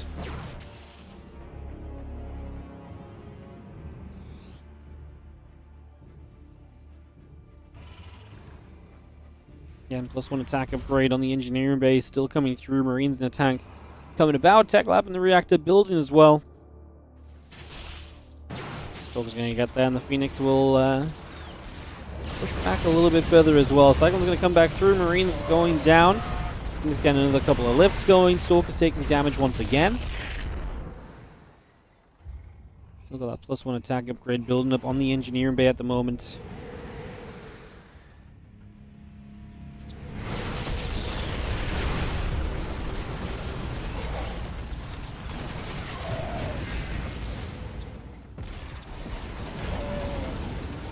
Cyclone's getting those locks, a couple of units taking damage.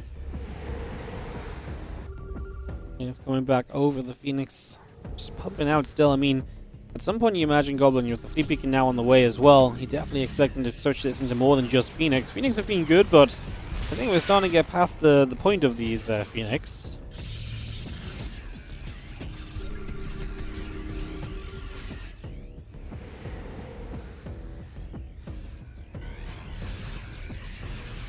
Fire gathering, Stalker's going to split. And the +2 attack upgrade coming through. Phoenix getting settling as well.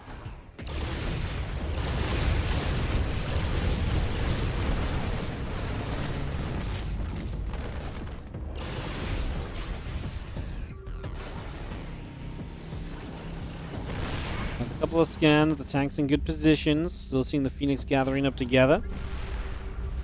And charging the +2 attack upgrades coming up right now.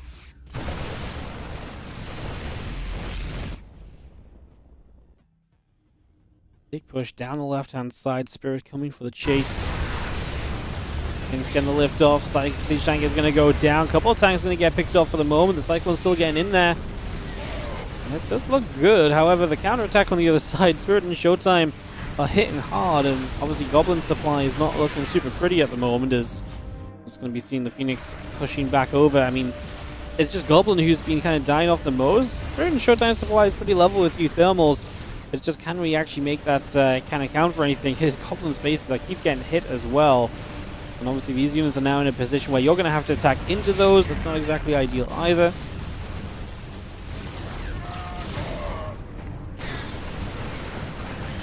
Fire gets there, tanks go down. We will see the carriers and the +1 air weapons still building across. Kylo's going to pick away. The Stargate's going to be depowered. I mean, there's a few carriers showing up from Goblin. Is that enough to shift the tide of battle here? As he is going to engage in, lifting what he can with the Phoenix, trying to get them involved as we try and just play cleanup. I mean, Spirit supply is dropping, but nowhere near as drastically as what Goblins has dropped. And obviously, Showtime is still looking very healthy, the highest supply in the game by a large margin. It does look as though Showtime and Spirit are going to be cruising toward a Game 1 victory in this best of 5.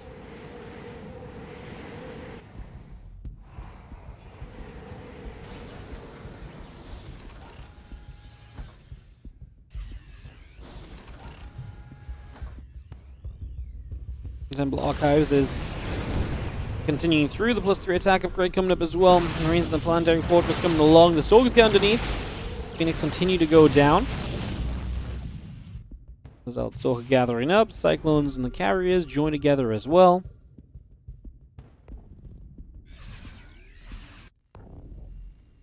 There's a couple of Nexus still about halfway done here. Stalkers blink down. The cannon falls. The Nexus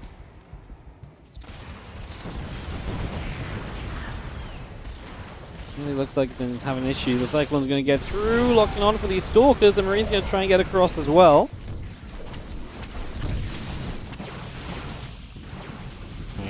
Showtime is just maxed out. He's got more supply than Goblin and UTHERMAL combined. Never mind the fact that Spirit still has some supply to aid along with as well. Looks as though this Game 1 is going to be decided soon. Let's just see Showtime and Spirit continue to press forward. There is the tech of the carriers in play. There's the threat of the bio to some extent from UTHERMAL, but I just don't think it'll ever be enough to truly push this back. I say the threat of the bio, sorry, the threat of the Cyclones. I don't know where bio came from. I'm watching Spirit's bio stim, and the word stuck in my head apparently. Obviously looking pretty rough there overall. UTHERMAL and Goblin just trying to hang on, but yeah, again, it's 200 supply Showtime. I think even if Spirit was AFK right now, Showtime alone closes this game out, so.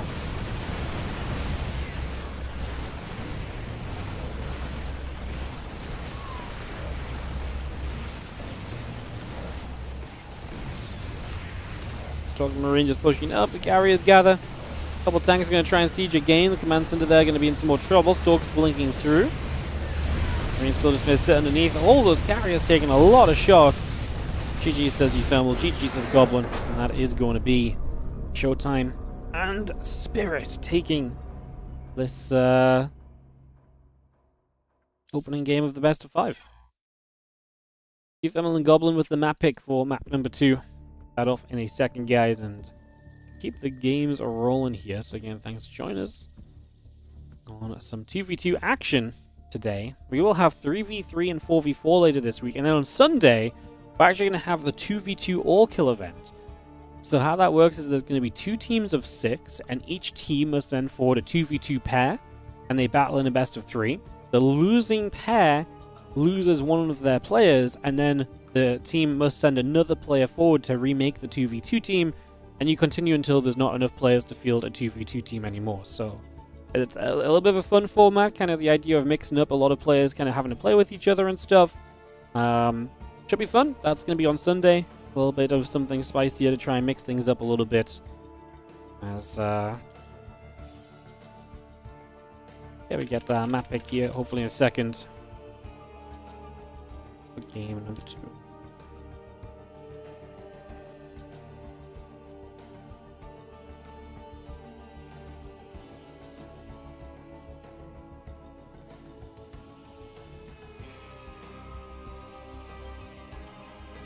Might say our first repeated map of the day for us, obviously, as well. We have not seen New Bed of Chaos yet, so we'll see if that gets picked or not map 2 right now.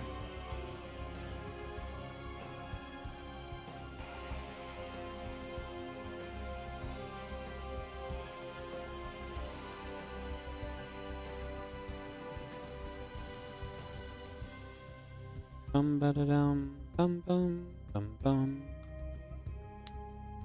Yeah, just waiting for the map pick, and then obviously we'll get into this. It is loser's map pick, so maps aren't predetermined, which does mean we have a little bit of time between games, perhaps where teams both take a second to look at the maps and figure out, obviously, again, these are new maps as well, guys. So there's going to be that little bit of downtime where people are like, hey, maybe we like this layout, or oh, what about that layout?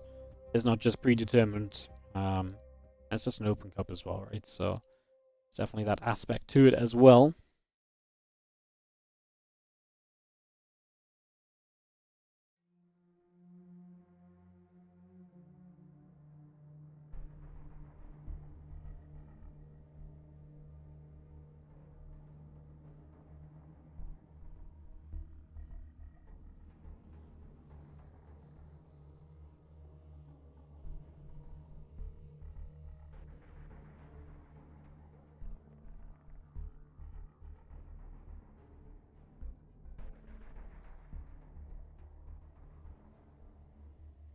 Rust Bucket. I really like this this Rust Bucket map. I don't know why. Just it's just the name of it honestly really does tickle me a little bit. The Rust Bucket. All right, game 2 coming up then, guys. As UTHERMAL and Goblin pick their battlefield, and we'll get set in a moment or two. Just waiting for everyone to join this lobby.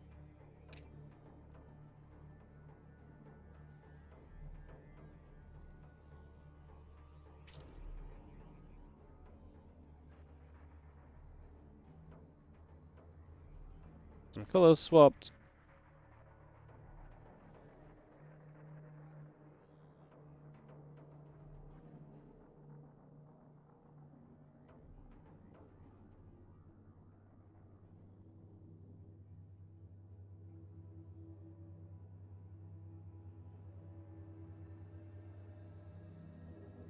Perfect. If the players are ready, we can go.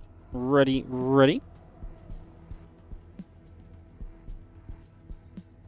Spirit's also set as a random. Perfect. Let's get this going.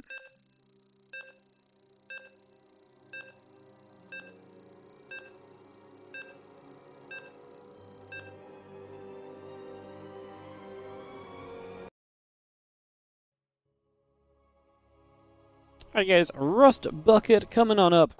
Let's get to it.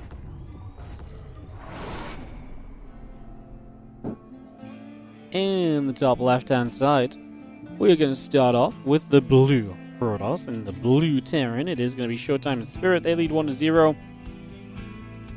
As in the bottom right, Goblin and UTHERMAL. This is a split base kind of opener, remember, so there's always that possibility that you see like one base is into just kind of hard focusing one of the player's ramps. It's very difficult for the other player to come down and fight, because they would have to expose themselves to help defend.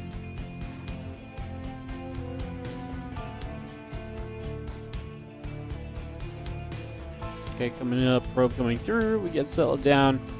Barracks still building as well.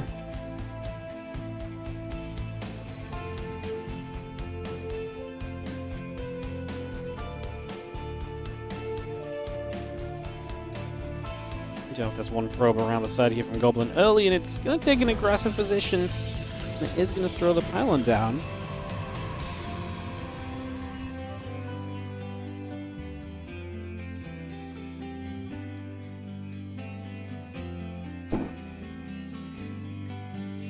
Head of Chaos is probably the least comfortable map to play on out of the 5. I've not seen it yet. I'm looking forward to it. I'll be forcing it as map 1 in the next semi-final because it's going to be our least played map so far, basically.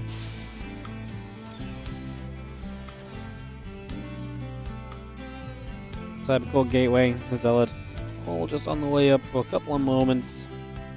I can see multiple barracks from UTHERMAL, so obviously as Goblin looks to be aggressive with the forward gateway, you could probably argue that UTHERMAL is going to join with a bunch of Reapers, and that could be pretty cool as well.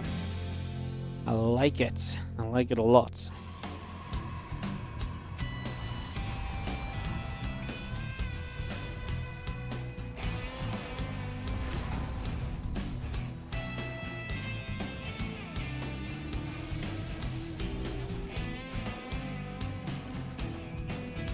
So take a couple moments, just going to see that probe coming back up over on the other side.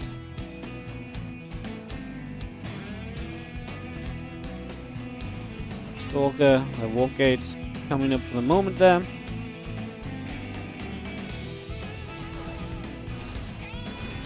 Just going to go in after the SCV. Stalker going to be there as well. Again, a couple of shots off. 3 hits coming through, nothing too major just yet.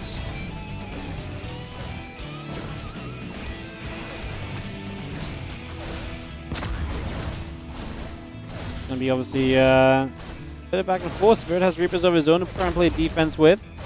And again, this is one of those moments where you're having to pull down this ramp and come into this open space, which takes away some of your defensive setup. Definitely a little bit of a problem.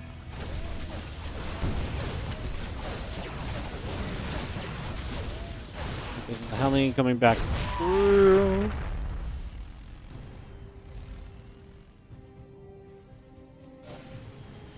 And those extra Reapers coming back over. Stalk's pushing up. The unit's still gathering together right now. Just going to be seeing a couple Reapers firing away. Another grenade going down, hitting the Reapers a little bit as well. So it's definitely good numbers right now from UTHERMAL and Goblin. As you can see, Spirit's Reaper's going to get jumped on here. Showtime is the best supply out of everyone, but if he's the only player kind of left with units to fight, that's a problem too. The Oracle showing up is massive. We get rid of one of the Stalkers. Not enough anti-air. The Stalker can try and do its thing, as we do see the Reapers trying to help out as well. And we are going to see this army in the end whittled down. One more Reaper showing up as we just try and trade for everything possible. That's a dead Oracle, unfortunately. Could have pulled that one back already, but unfortunately does not happen. Stalkers and the Oracle still pushing up. The Reapers on the way.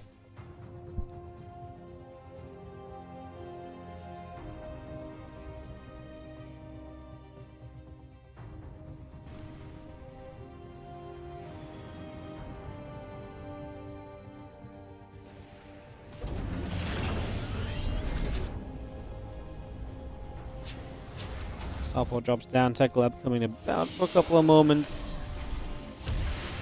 You see the Oracle able to go in after a bunch of those probes. So again, look for some damage. Get some shots.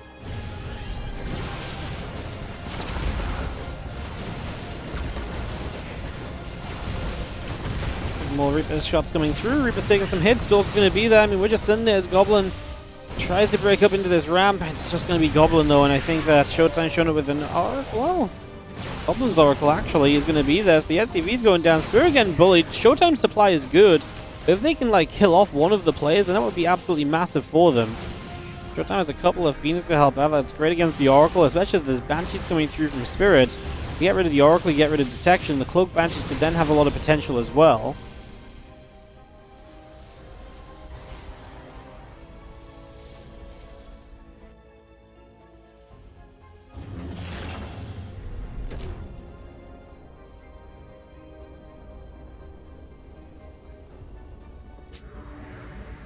Stalker, Oracle gathering through, the couple Phoenix gathering up, Marines and the Command Center getting going as well here. Just see the +1 and the Stim coming through, Starport on the way.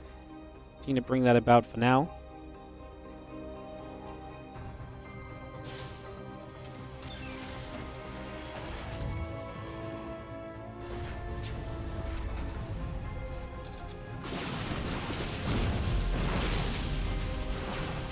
Do get rid of the forward gateway as well, which is going to help settle things here. And I mean, Showtime's supply is just so good.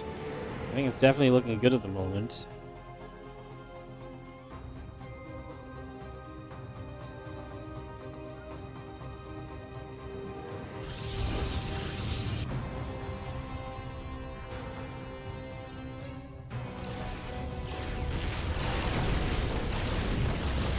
He's going to get there. Another Phoenix going down. We take a few more shots. Obviously, that's the problem here, that Showtime just has so much air control. It's going to be definitely difficult to get rid of anytime soon.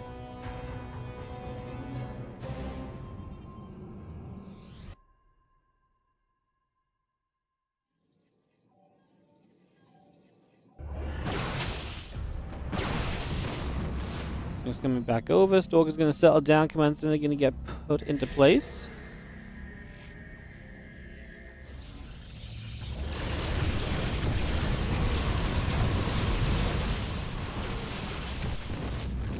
Stalkers just gather.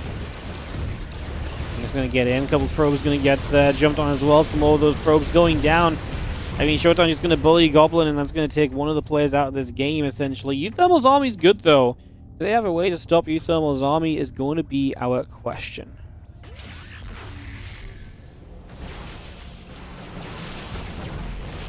Phoenix going to continue through. We're going to see the Stalkers getting some shots off. Marines trying to get involved as well. Pylon going to get picked off also as we see another tank going to unsiege. Fleet beacon coming up. Phoenix could continue to build out from Showtime. Plus one air weapons too. And I think the problem is that UTHERMAL almost has to go a little bit faster here. Waiting is just going to give Showtime and Spirit more time to build up more of an advantage right now.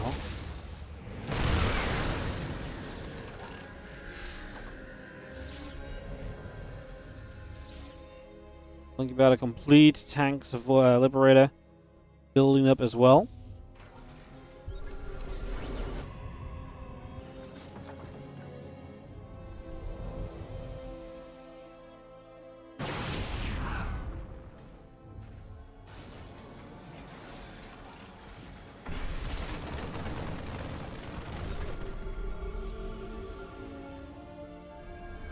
Marines, tanks, Stalkers again coming back through. Upgrades still continuing about for a little bit here as we take a few moments. You can see those barracks building in, and I really just, I mean, you can see Spirit's production tab is looking so good as well, really getting back on track. The one thing is that we do have the position here, right, which is what UTHERMAL's been poking around on to hit Showtime's base a little bit. The UTHERMAL supply is still effective, and you could argue maybe over time that Showtime's Phoenix become less and less effective as well, which maybe is going to be a factor too.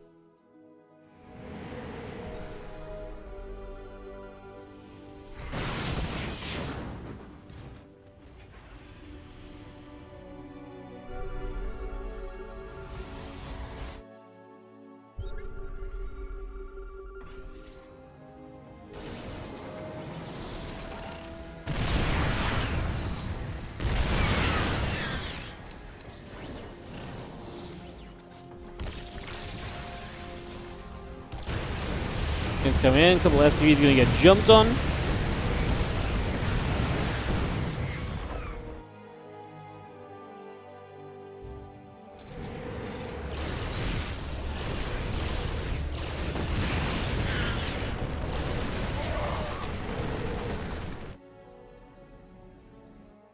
Armory continue to come about. Going to be seeing our Medivacs Marines continuing through as well.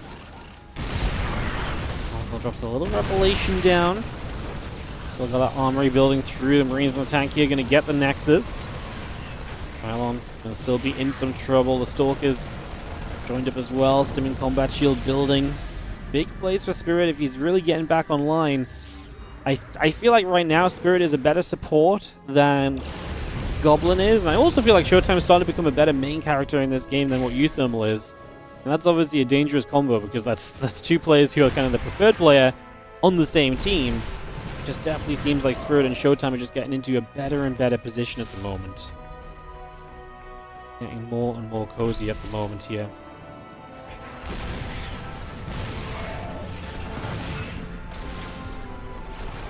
Liberator coming back around.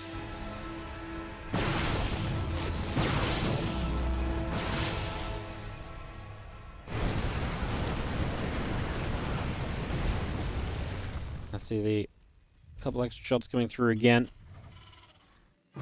Marines, tanks stepping across towards this upper right-hand side as well here.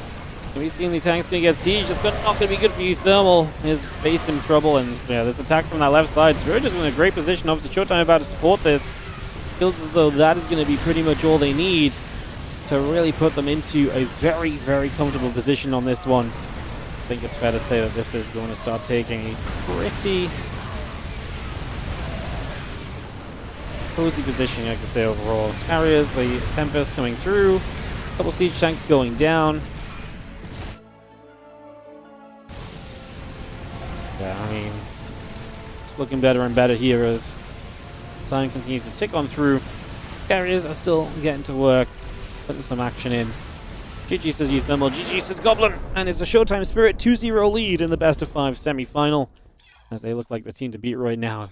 Obviously, UTHERMAL and Goblin really trying hard to deal damage, only they just didn't do enough, especially to SHOWTIME, who was able to stand strong throughout that and really come out on the other side in their favor.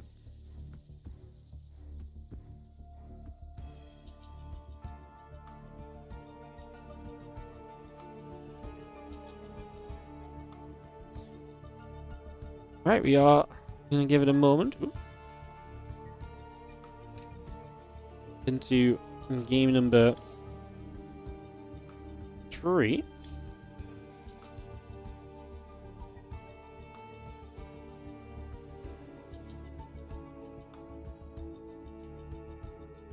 A couple of seconds, we'll kick this off.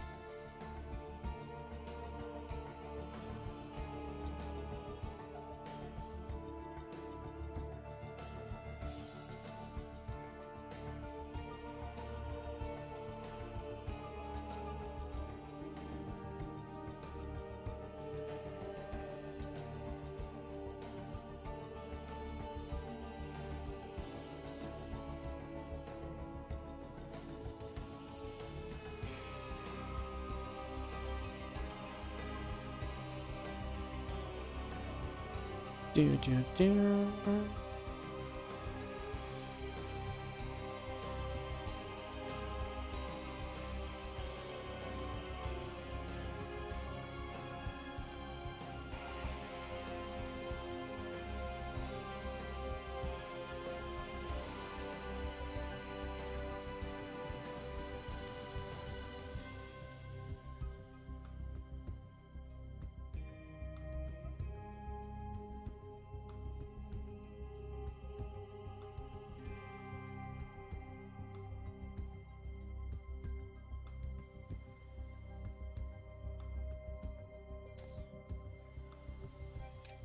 Alright, like I said, just waiting for them to pop the map in.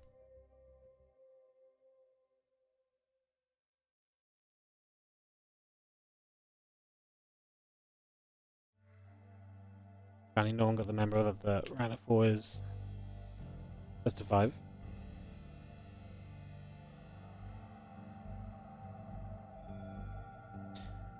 Get that fixed and get back on track. And get this going again, guys. Thanks for patience. Wait for the map.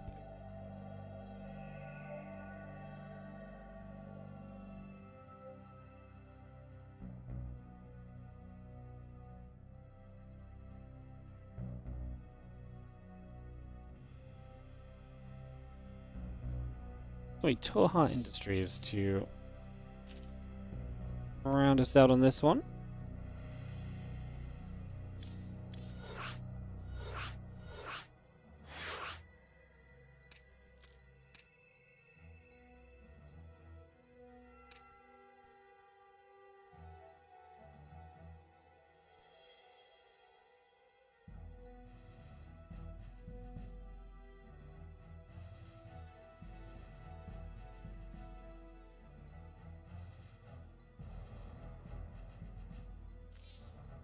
I feel like Showtime and Spirit are unaware of the best of 5 factor. Once that guy's got the sword.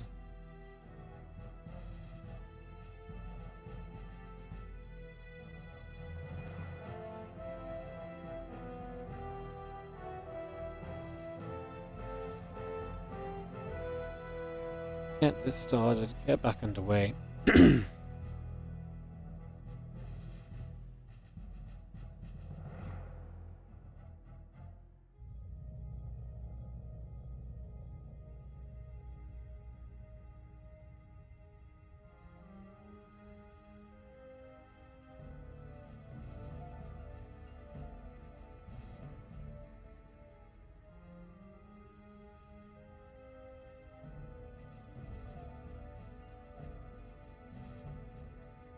Right, just getting Showtime back in, guys. Like I say, a little bit of miscommunication on the best of.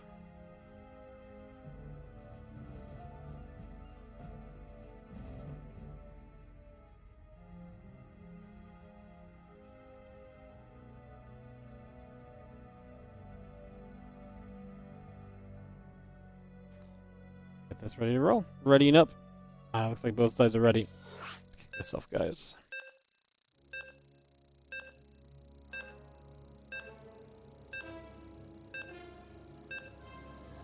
Perfect. Thanks for a bit of patience. Like I said, a bit of miscommunication. To be fair, so the reason it's a little bit miscommunicated is just because the best of is not set until the tournament starts, because it was a little bit dependent on just how many teams we had. If we had a round of 16, we would have probably just done best of 3 semis. But obviously, we're trying to get the maps played. We're trying to get a few more games in, and obviously with only a round of 8, makes sense just to make the semis best of 5. An extra game or 2 here or there is always going to be a plus. So that's the dealio, and that's why it's best of 5 in the semis. It'll be a best of 5 final as well.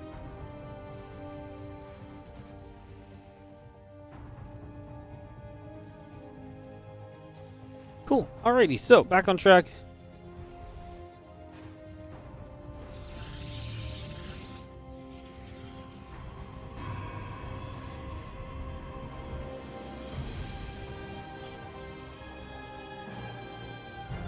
Get on a route for this one as we settle down and get into play. We're just going to be having the refinery and the barracks coming up. Get started here.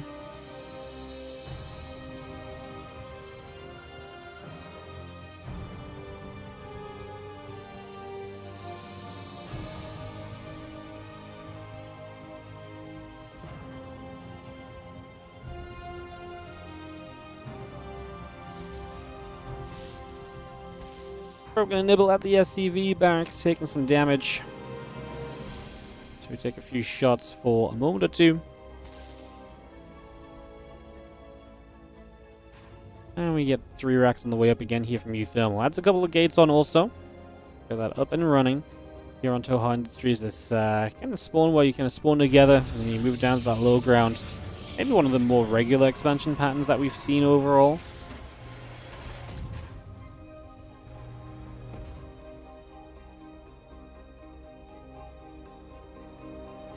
Reapers, the barracks again, a bit of everything just coming up for the moment. Bringing that all through, getting that depot going down as well. Continue to bring that all online. So yeah, 2 Reapers, the Charge, the Zealots, all coming in, getting settled just for the moment.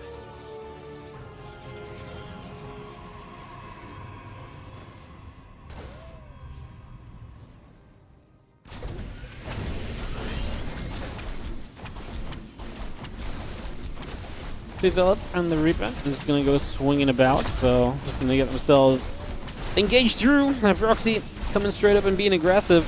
I mean, it should be an easier defense because, again, everyone is in one location. You only got one ramp to essentially defend here. And so far, it is looking like a pretty reasonable start to the defense. And we do enough. I honestly think if Showtime and Spirit were able to hold last time, I really feel like they should be able to hold this time. That battery is going to be huge as well. Already feels like this is going the wrong direction for our red and orange team, who are swiftly getting battered away at the moment. Reaper's coming in again, not going to be able to do much. Reaper's building, still important. The Stalker on the way out as well here, just going to have the couple more grenades going down, firing once more. Hey, the numbers are getting good, but the extra battery is just going to help so much. The Reapers are going to try and chase down those low HP units that they can reach. And, like I say, it just feels as though the momentum is going to start swinging. Now, do you have anything good on the way from Goblin and for Showtime and Spirit that might help soon? A Siege Tank on the way will definitely be a major aid. Otherwise, it is just kind of baseline units. We're going to pull the SCVs to Spirits. We're going to try and guarantee this defense a little further. Sure, if it was... I mean, it might be needed because Showtime's units are kind of low. And I'm not exactly coming out as quickly as his opponents, although Warp Gate about to be done. 2 more gates finishing in a moment, so we're moments away from a big warp in. That's going to help massively. Spirit, again, giving up some of his SCV count here. Remember, he's also very close to having a Siege Tank, which will also be a major advantage that you gain on this very shortly. Having a Siege Tank defensively placed is going to be absolutely massive.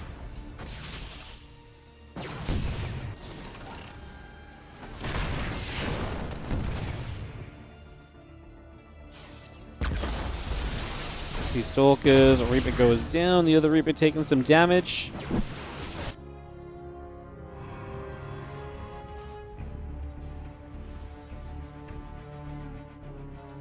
Stalkers will just gather back up there. The Oracle and the Warp Gate coming through. It's going to be bringing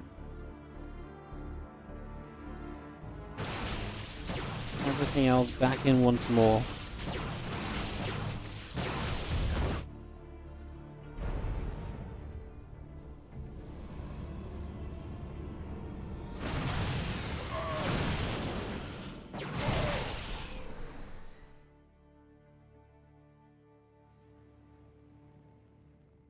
Well, things do settle down a little bit. The Reaper's pulling back over. It's going to have a grenade going down. A couple of tanks still trying to push forward as well. Stalker's still there, taking some damage. We have got ourselves the army still trying to push on through. Reapers will join up. Couple tanks will siege.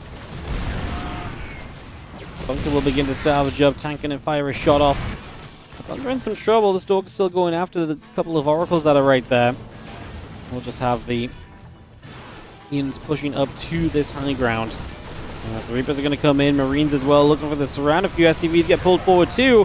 Going to get rid of the tanks, maybe? Is that going to be enough overall? The tank is just finally going to go down. Took a while. Feels like we've got enough here. These Stalkers are going to do some serious damage. And another tank showing up as well. This does not look pretty. The Goblin and UTHERMAL, who just don't think get control of their low ground anymore, which obviously is pretty horrible, because then you're resigned to one base each in the main. That high ground, or the high ground, I say, the upper 12 o'clock base that's there for Goblin is kind of doomed as well. I mean, the Orbital's not going to die, but the Siege Tank is only just now starting, so we're a mile away from realistically having anything here that's going to be, a sustainable defense. I mean, this tank going to siege the low ground as well and just hits the ramp. And now that makes it even more difficult. You're going to start losing depots, and yeah, pretty much everything here just becomes more and more disastrous. We will have stim. We will be able to make one big attempt to break out of this. But with a tank in range, these Stalkers on the left side are going to have a lot to do. Tank can go after the Marines. The probes have pulled as well, showing the importance of everything kind of joined up together. It will probably be a defense. I mean, SHOWTIME gets a little bit caught as well, so he actually has a bit of a bad fight.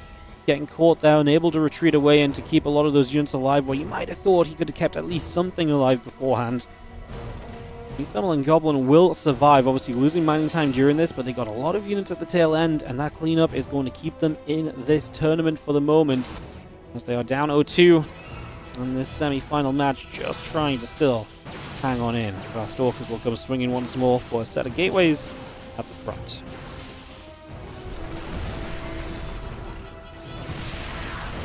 More Stalkers and the Marines coming through. The tank still firing. Marines still taking damage. Stimpack and Combat Shield building up as we get Stalkers fighting once again. The few Marines taking some more shots. Blinken +1 will be continuing by. Stim and Combat on the way from Spirit.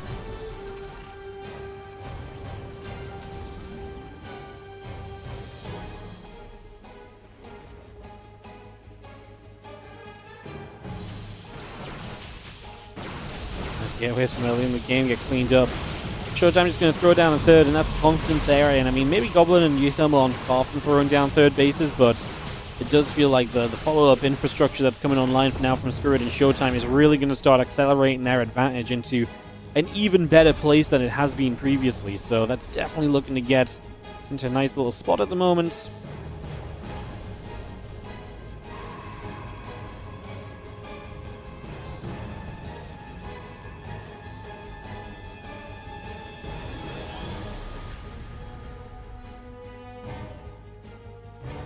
Combat shield building, siege tank and Marines coming up.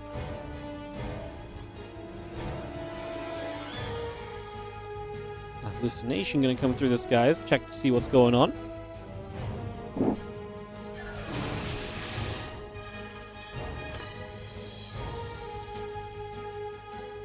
+2 and charge. Also on the way right now.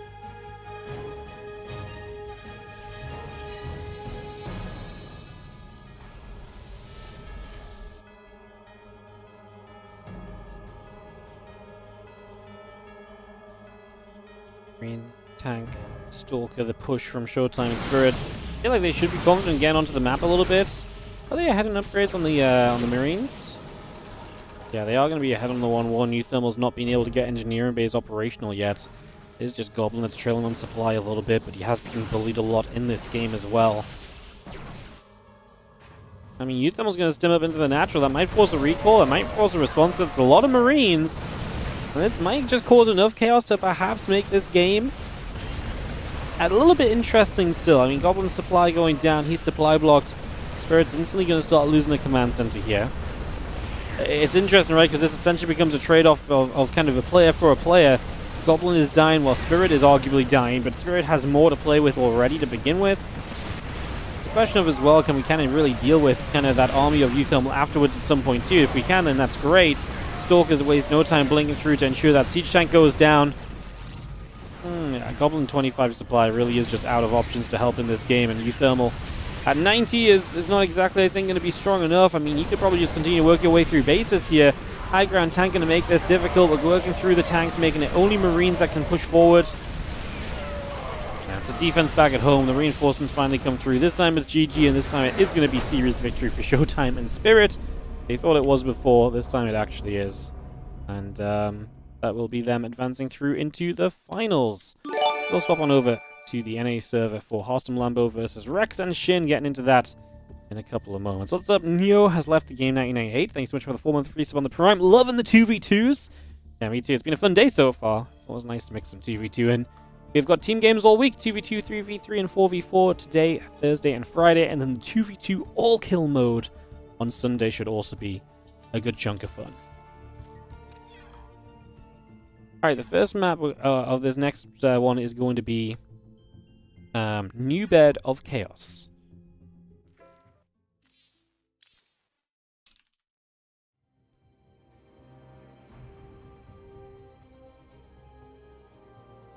Perfect. Host this up. It's underway.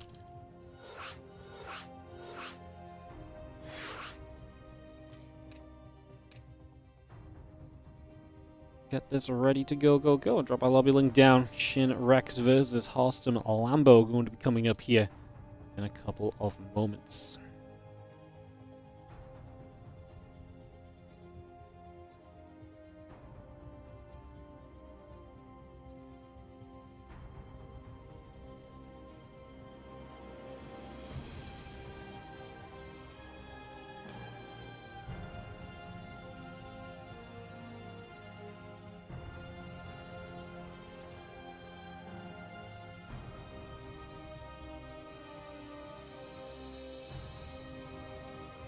Alright, just getting everyone coming in.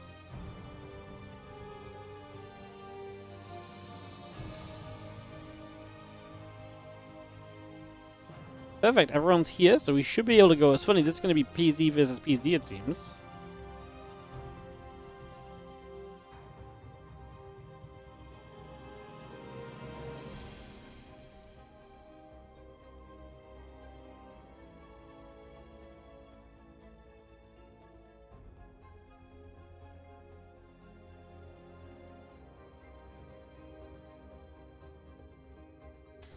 We'll check everyone's ready. Tell them it's best of 7 now. Yeah, just kidding.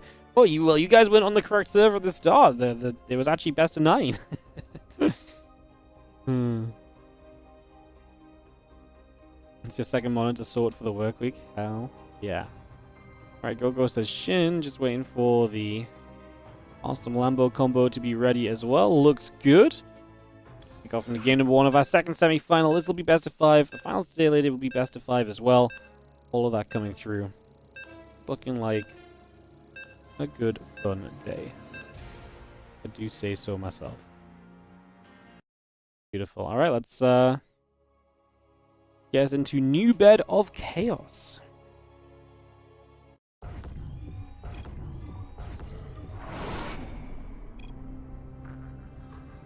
In the bottom side, we're going to start off with the red and orange Protoss and Zerg. Shin playing Protoss and Rex playing Zerg. Obviously, Shin off racing here to avoid the Zerg combo. Worked out against ByuN and Ryung earlier, as it is HARSTEM and Lambo, Protoss and Zerg in the top left-hand corner of the map for our second best of 5 here coming through. So yeah, like I say, 3v3 action on Thursday, 4v4 action on Friday. And then on Sunday, we have the 2v2 all-kill. It's a new format. came up with it to try and create something fun. We'll see how that works, and that will be on Sunday's game, so you guys can join us for that on Sunday. Fingers crossed that it works out. Still working on the playlist for it, so we'll be getting that sorted in the next little while, getting that underway. Lovely. Lovely.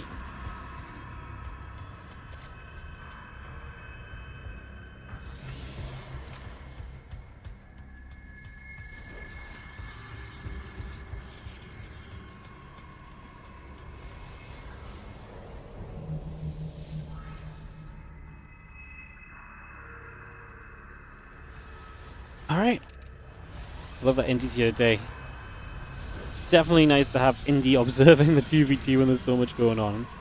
Is ZP so much better than ZZ? Yes, absolutely. ZZ is the... Zerg is like the... If we did a tier list, Zerg is in a tier of its own at the bottom end. It's, There's a few ways in which you can make it work. I mentioned it earlier, but like some of the Roach Ling timings can be very powerful. Like, you know, because there's certain times where Zerg can have a lot of units very quickly, and if the opponents aren't ready for it, like double of that at the same time can obviously do a lot. And then some of the meter plays can be very good, but Zerg just doesn't have... The problem is it's very hard to out-expand your opponents as much as you would need to in like Zerg matchups typically. And Zerg just has all of those problems where both players kind of want to build swarmy units. No one can just build like a tech-heavier army because that's just not how Zerg works. Zerg always work with like a handful of tech units and then a swarm of support. So you add that on two sides, it just doesn't combo well. It doesn't really work well at all. Like I say, sometimes like mass muta one guy and the other guy runs around with roaches or even just playing Bane. So to some effect can be effective, but it's much more kind of narrow path in terms of what you can really do. And Zerg Protoss just gives. I mean, Zerg Protoss is up there with Terran Protoss, I think, with the as probably the top tier of kind of combinations for 2v2 as well. Sterile Laser was badass last season. Don't get me like, there's definitely ways to make Zerg work. I do just think it's a lot more scripted and a lot less simple to make work. I think PZ just naturally works better too. I think for Zerg, you actually have to be very well coordinated with your teammates and very set up on what styles and what builds you want to bring in. And I do think the longer the series goes, the more predictable you get as well, because you kind of show what you like doing in each of those scenarios, right? There's going to be aggression from HARSTEM and Lambo. You can see the Banes coming up, the Lings coming through, and obviously just more gateways coming out. Well, you know, while Shin heads into the blink, HARSTEM and Lambo really are just looking to kill right here and right now. Here on New Bit of Chaos. I haven't really talked about this map. We haven't seen it too much yet, but we might not get a long game on it, as we already have the players obviously coming in with this big round of aggression early. There are going to be the Overlord going down. It's actually going to supply block Rex. Bad timing for that. 4 Overlords in production is not what you want to be seeing when you're prepping to defend and attack. Now, we will start to work our way through some of the Banelings with the Stalkers. Stop some of these Banes coming online would be huge. Banes do get towards the drone lines. I'm just going to keep those Banes alive and just kind of, you know, continue to threaten with them for a little bit. Banes back the other way. Stalkers going down. Banes actually do find a lot of probes there. I mean, that's some of the damage that you really need, and I think this is looking as though it's going to be enough. Shin is already out of units pretty much, and HARSTEM and Lambo just hitting with a strong timing. Rex and Shin not quite ready to deal with this, and that one is going to go south very quickly. As, yeah, HARSTEM and Lambo just coming through and taking advantage of what is a pretty nice kind of low ground entry with no ramp straight into this base as well to make it an easy attack forward. New Better Chaos of the map we've seen the least so far today, and unfortunately it's going to be a quick game on it. As with all map tournaments, there's always one map that we don't get to see as much of. Maybe New Bed of Chaos is that here today in the 2v2, unfortunately. But we can also force it as map 1 of the finals, because I do feel like it's the least we've seen, so we will be guaranteed to see it one more time. And with all the 2v2 maps, at least, we will see the 2v2 maps as well in the 2v2 all-kill format on Sunday. So there is that little bit of a benefit on top of everything else.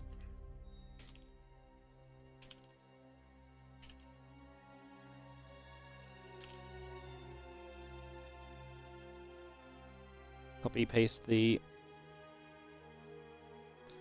map order through, or the map list through. It is going to be Shin and Rex's map pick.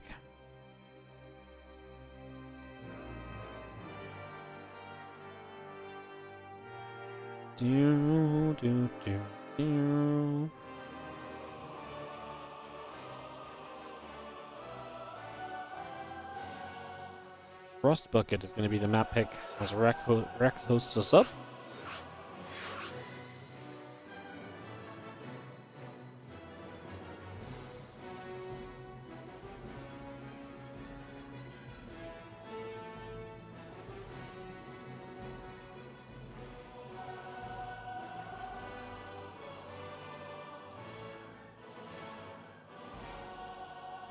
Got Lambo to swap over to blue.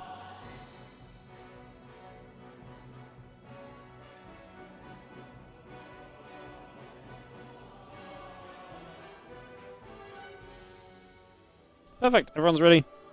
We can go into game number 2. HARSTEM Lambo. We'll waste no time at all in that opening game. Heading straight into this game 2 now. Showtime and Spirit sitting in the finals.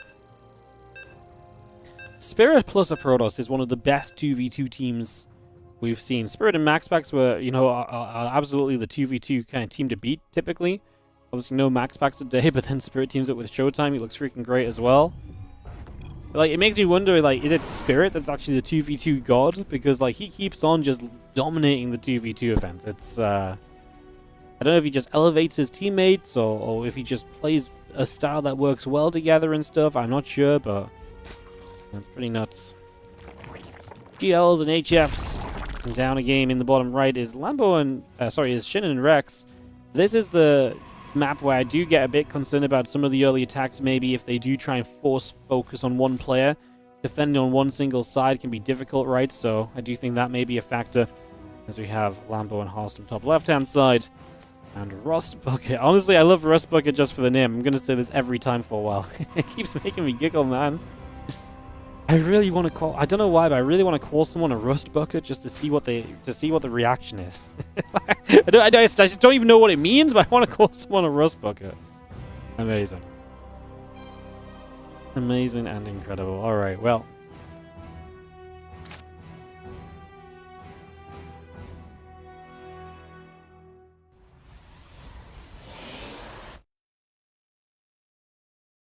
Take a few moments. How'd you gas and pool? Coming up, Gateway coming about as well.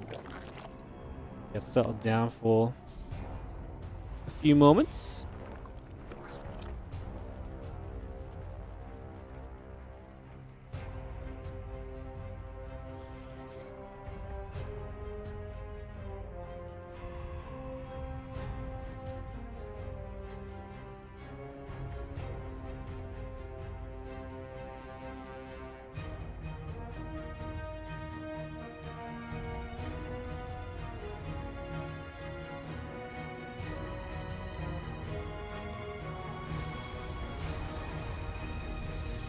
Link speed, Lings coming through, Cybercore coming online, about to finish up for a couple of moments.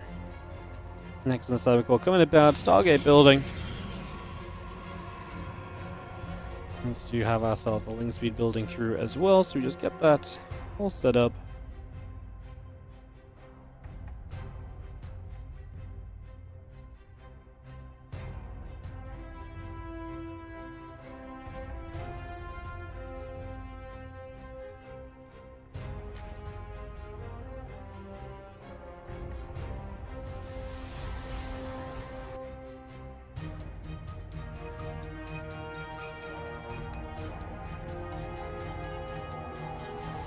You see the bailing that's coming around. The proxy Stargate going to be the option here from HARSTEM, so obviously looking to put some pressure on early, but I mean, we see a Bane Nest and a Spine from Rex, so he's obviously afraid of a little bit of the aggression as Lambo is, you know, absolutely blading Bane aggressively already, so going with the aggression right away. The Spine should help a lot with this. Obviously no Bailing Nest just yet, and this time obviously HARSTEM will not be as powerful on the ground because he's focusing on the Stargate that's going to show up during this fight.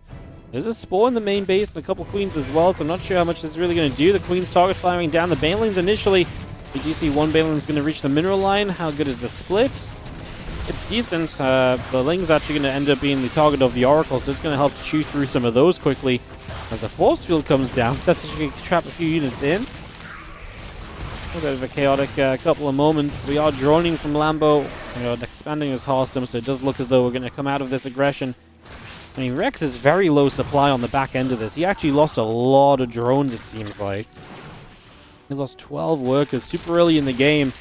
So Rex is actually just going to be in trouble here, unfortunately. And they may have done what they needed to eliminate one of the players in this contest. If you eliminate one of the guys, you make Shin essentially play a 1v2 or a 1.5v2 maybe, because Rex will stay alive, but he's obviously going to be playing from a deficit.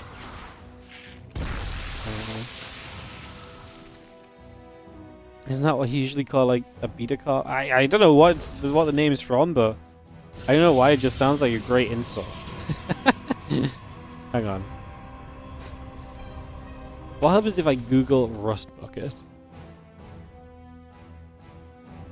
Something that is run down or dilapidated, especially a very badly rusted car. Yeah, it's like an old car term, I think, in general as well.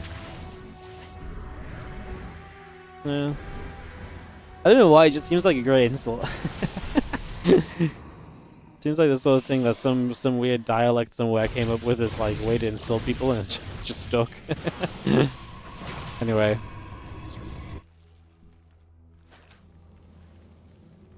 A couple of Lings going to run up in toward the main base. They're not going to get very far. But they get all the way through for the scout, to be fair. So, able to take a little bit of info, if nothing else. Oracle's joining up. They move over to that right-hand side. The melee upgrade, Twilight Council and Stalkers continuing through. You're going to see the Revelation going down onto the hatchery and the drones.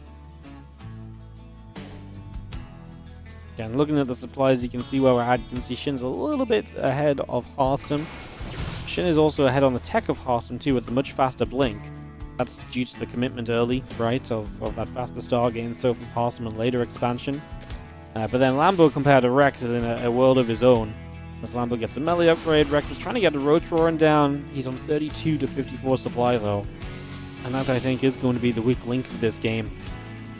Between these two teams, if you have to pinpoint a difference right now, it's got to be that Rex is just being bullied early, and he is the one that trails heavily in supply, because the Protoss players are very comparable in their positions.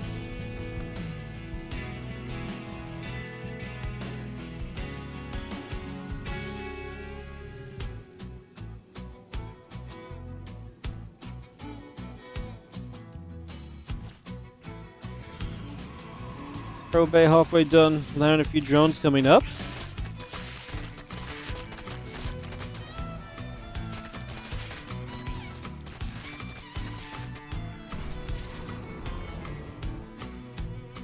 Mark and the Stalkers join together here. The few Lings gather. I'm going to go nibbling up at the rocks for a few moments. The Oracle going to activate the Stasis Ward.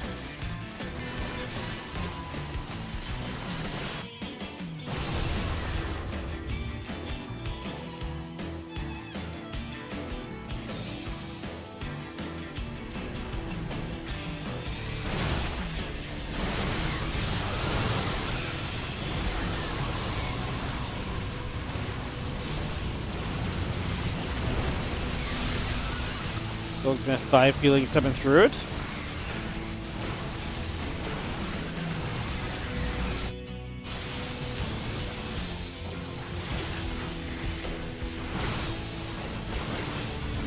Stork's going to fire a couple Stalkers going down. You can see the sentries coming down this ramp. I mean, HARSTEM looking powerful with those Stalkers, and obviously he had the later blink, but now just they both have blink, and so that part of the game evens out. It's still just Rex, who maybe doesn't have as much to support with here. As HARSTEM, he's going to see that Stasis Ward fading. He's going to try and go after the Immortal and trade after these Stalkers of Shin. HARSTEM is looking good supply-wise. Shin losing a lot right now. Lambo distracting a bunch of Rex's Roaches into the main base with a Ling run by. And those are Roaches which kind of need to be involved fighting these Stalkers realistically. Can't just go around doing too much close.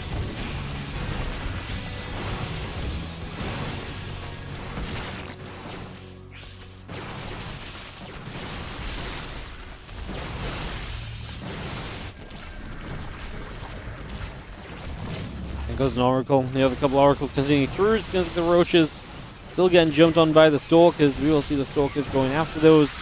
Roach speed coming up as well. Roaches in production. Ling Bane, Queen, trying to come out from Lambo as he's just going to support this attack at the front. At this point, that's all he really has to do.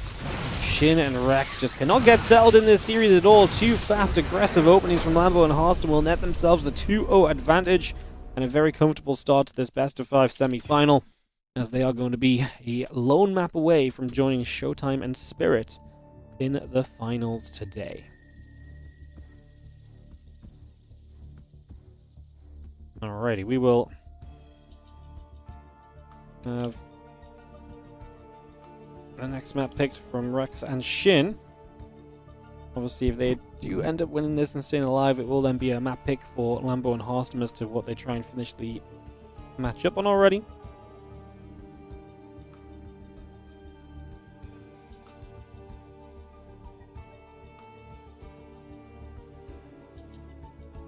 No HARSTEM tiers yet. Nope, no HARSTEM tiers yet.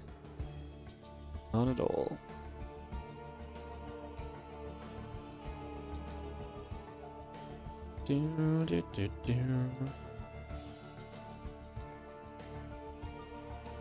Tohar Industries. We're not seeing as much Gem Garden or Purple Rain.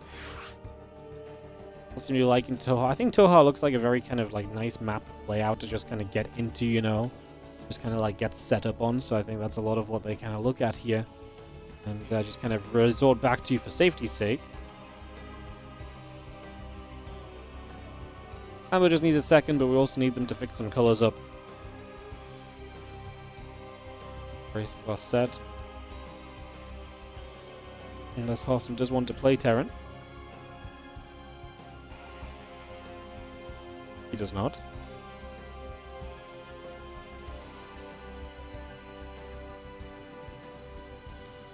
So yeah, Lambo just BRB a second. I'll run a minute of ads then if Lambo is taking a moment. No worries there. And try and get back on track. Beautiful.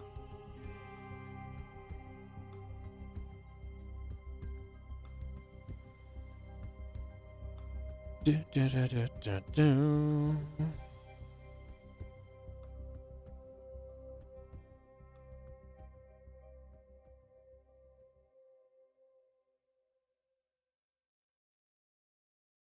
Cool. Just waiting for Lambo to return. We should be able to resume, guys.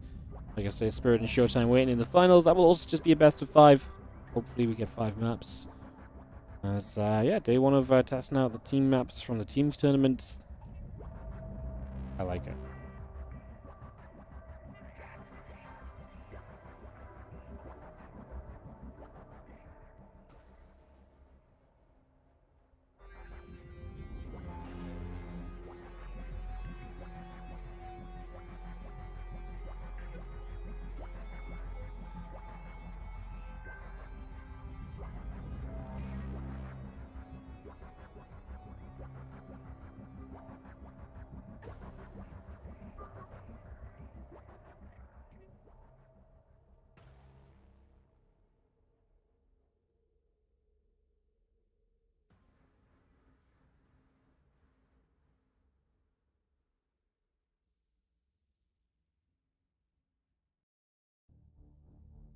Alright, Lambo's saying go go. So as soon as Shin and Rex are ready, we can kick this off. HARSTEM readies this up as well.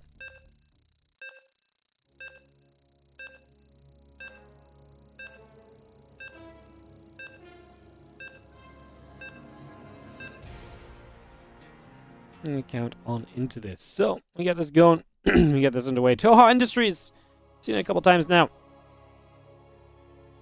I wish we could do like a longer event with the team maps. Obviously, it's difficult because there's 2v2, 3v3, and 4v4 to cover. We do put our priority on 2v2, which is why we're doing the All-Kill event on Sunday.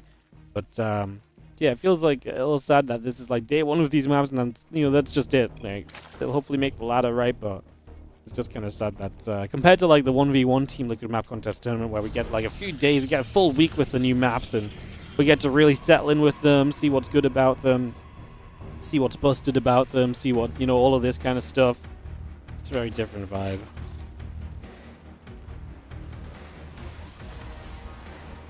See Rex and Shin in must-win territory here as Lambo and HARSTEM have brought the aggression in games 1 and 2 in a couple of different manners. Obviously, HARSTEM proxy Stargating in game 2. Both games have been Lambo aggressively baning, and Rex has not been able to do that much about it. They set the right serve. They did as well. Good, good, good.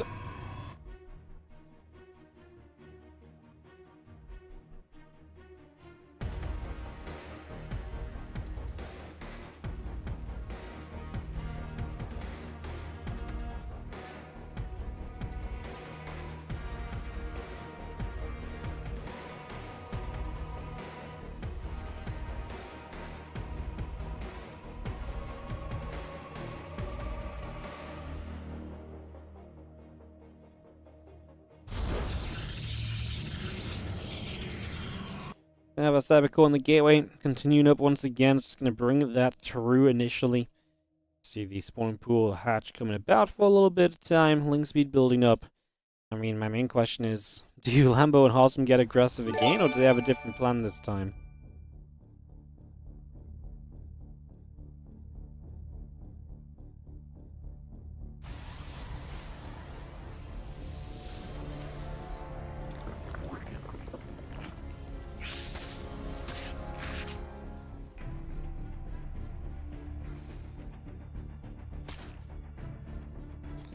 Stalker's building, the Banelast Lings, Ling speed continuing to come through. The couple Lings going to go after that probe for a couple moments.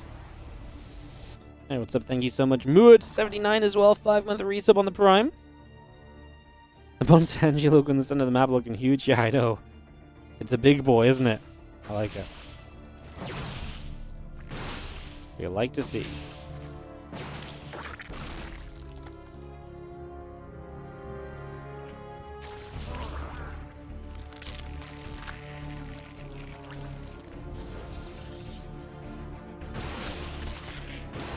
Stalkers go after those Lings. So Ling's taking some damage, a few shots coming through. Baneling's coming up. Baneling Nest going to finish from Lambo in a couple of moments as Lings and a Queen continuing by as well.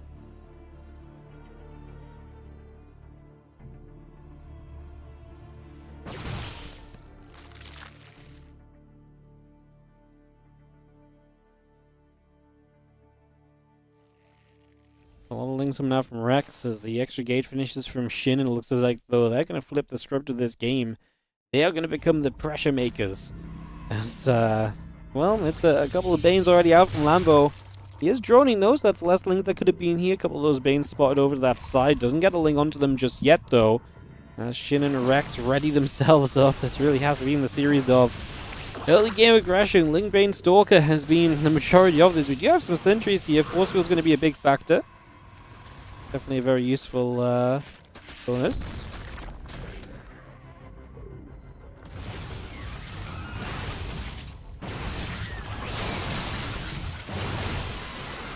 Stalker sentries coming back around to take a couple of moments.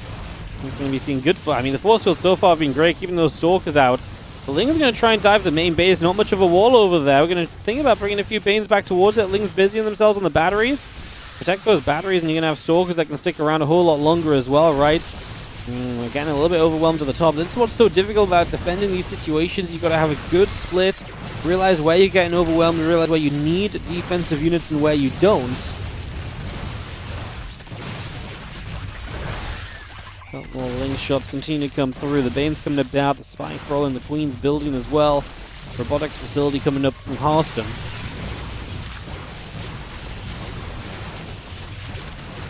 Queen gets rid of the Stalker, the few Lings still whacking away. And you've seen the rest of those Lings continuing after those Stalkers as well. I think we've got a defense here, more or less. We've got a couple Banes still to help out against those Lings. Rex just about pulls away from that one in time.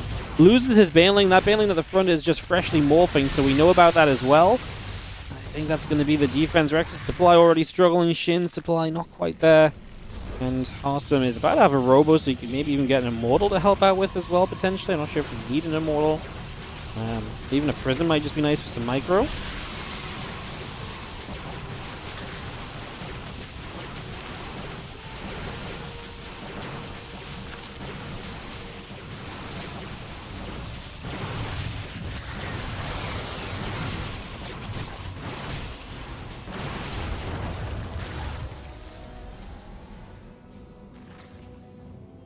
Stalkers in the center try and move through once more, looking for what is kind of a must-win situation. You're super committed to this, but the defense is looking better and better. I mean, Shin's army is looking large, but I think that's why the Immortal is good, right? Because your main threat right now is the Stalkers, and so the Immortal that HARSTEM gets is going to look great. A little bit of wham bam, and it does look as though we're going to have ourselves a 3-0. HARSTEM and Lambo looking unstoppable with this aggression. And then unstoppable against the aggression too. They have the correct response to the fighting the other team brought.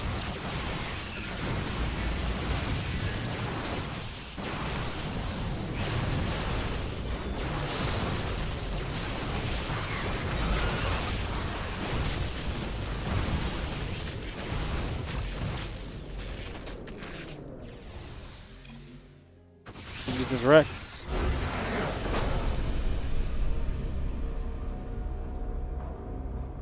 And that is Lambo and HARSTEM through with 3-0.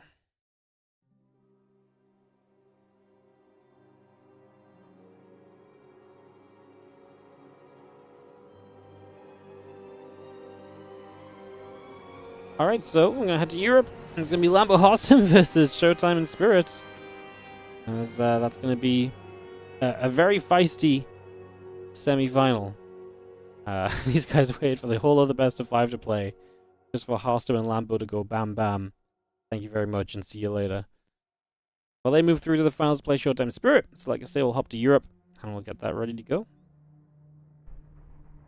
Throw some ads up, and we'll throw a break screen up as well. We'll be back soon, guys, for our final match of the day. Best of 5 coming up. Copy.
Welcome back, as it is finals time.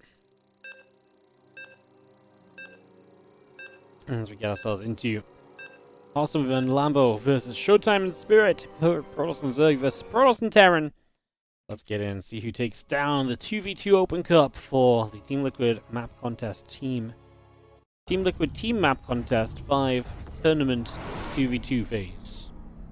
GLHFGG says HARSTEM to open us up, but he mistypes HFGGG, and that's a mental mistake early from HARSTEM to put him behind from the opening moment. Spirit and Showtime in the top left will be playing Terran Protoss, Protoss and Zerg in the bottom right from Lambo and HARSTEM. We are going to see this map, New Bed of Chaos, one more time. We're going to open the series with it to guarantee, because I can only force one map per series because it's loser's pick. So we'll force this one because we've only seen it once so far. Honestly, I think this map's kind of cozy initially. You join up together, two bases down here.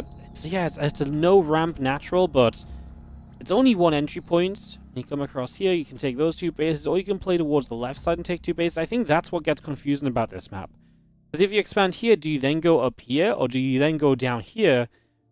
It kind of isn't obvious where you should take the next set of bases, and the way that each team does take those bases will have a big impact on how the game looks, how the game interacts, and how the game in general moves along and gets, gets progressed, basically. Big complaints that the second player's third base is far away.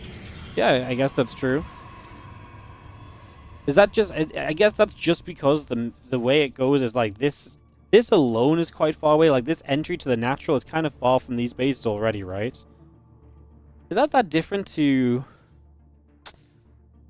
I guess as well, it's because you can't really just go one player expands here and one player expands over here, because this base is also just far away, right? Like, there's no close third.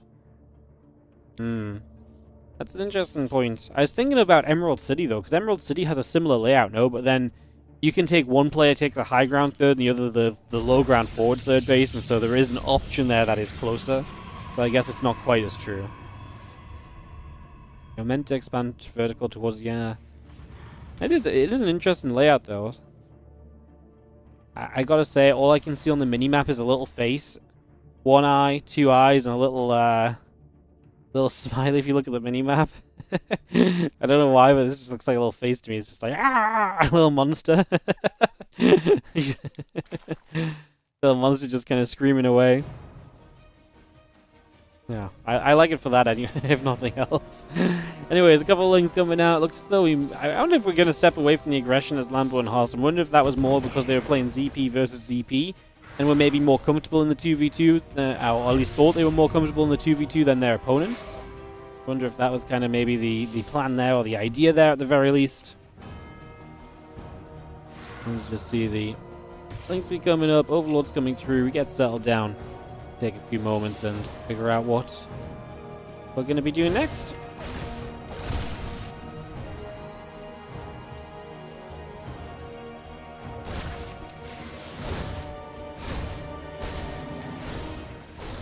Few shots coming around. Just going to have the Reapers coming through, and a couple of probes already dropping off as well, so a little bit of damage being dealt initially. Just going to see the Stalker's going to get there, the Adept will take some shots as well, some more damage being dealt. A few hits continue through.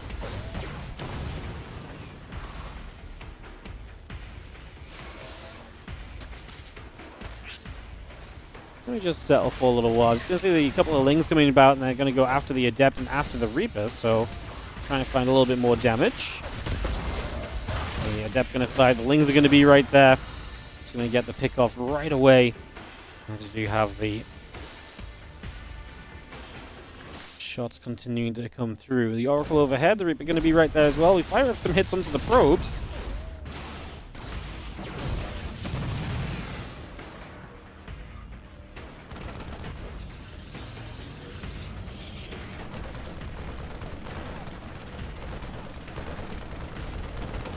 When was the last time I grinded ladder in SE2? Grinded ladder years ago. I've not been a ladder grinder for a long time.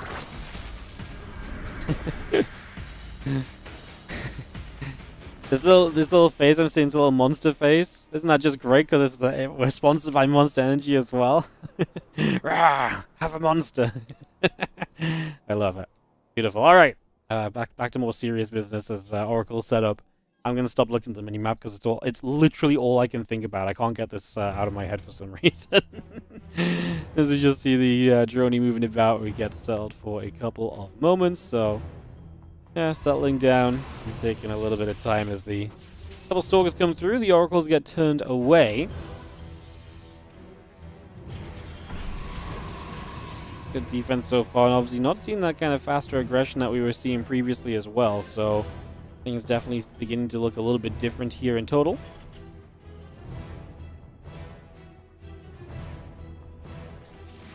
Carapace coming up, Lair and the drones coming through, a couple of barracks in the starport coming online as well. We'll see our depots, the marines, and the stim pack all building.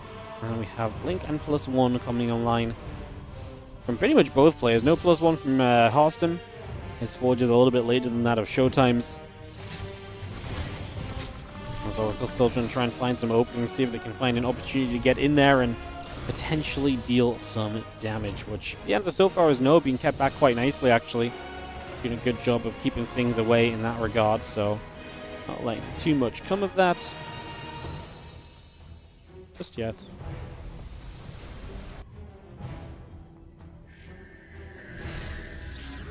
Swords coming down. Stalk's going to get caught. Again, charging the +1 upgrade, continuing through also for the moment.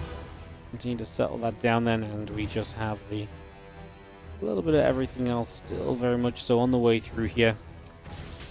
Stalk's going to go after the hatchery once more.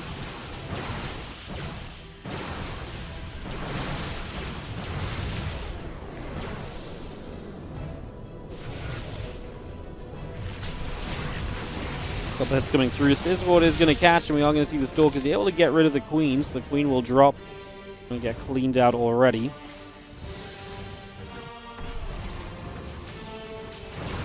Stalkers just going to push through. Again, the Creep Team going down, just going to clean that out in the front. The Guardian Shield's going to come in to protect, and does look as though for the moment HARSTEM at least will be okay. His supply is trailing SHOWTIME's a lot now. But he is also teching toward Colossus while SHOWTIME is continuing to just build gateway units, so there's a bit of a difference there in terms of where we are at.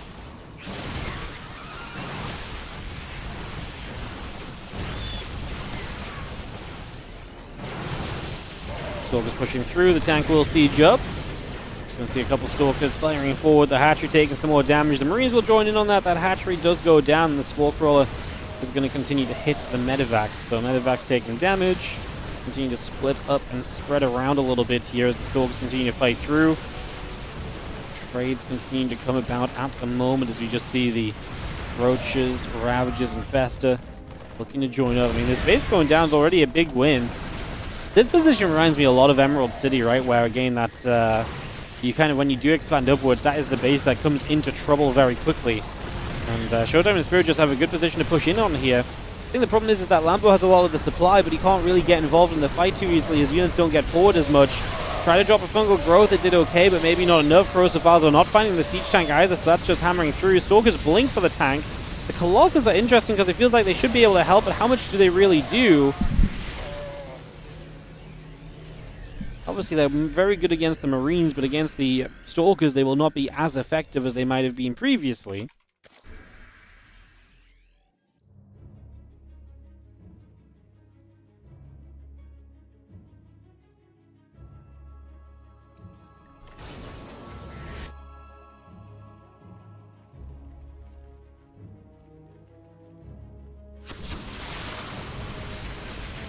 Across the bar, Stalkers do step away. The Roach Ravager wanting to try and press forward. +2 attack on the way about. Next is in the gateways.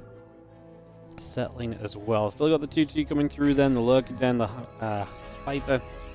All in production. Our Stalkers will still join together.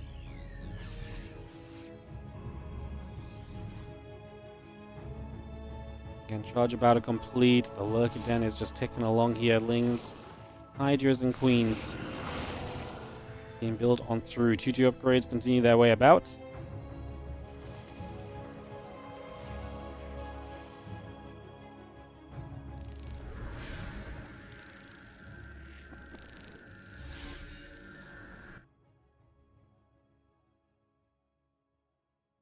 And we get those ghosts building. We cloak on the way, so the later game establishment is being made. Ghosts are amazing, right? For Spirit, because they're going to be effective sniping down the Zerg units, they're going to be effective EMPing down the Protoss units. So they're really just going to provide a lot of utility, and that's one thing that Spirit has access to that no one else does in the game, obviously, as the only Terran player.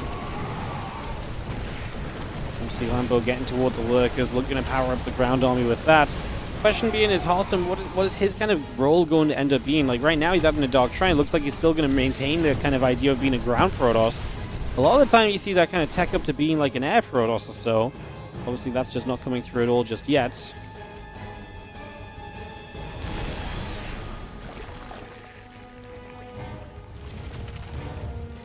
Couple changes drop down, Vipers still hang out overhead. Stalkers blink forward. A little bit of damage, going to abduct one Stalker in. The rest of the army stepping back. ByuN taking a chance to stem through. The couple of ghosts gathering together. And we'll see again Lurkers, Viper, Burrow. A little bit of everything coming through currently. The Zealots even taking a chance to turn around and fire up a bit of a storm as well.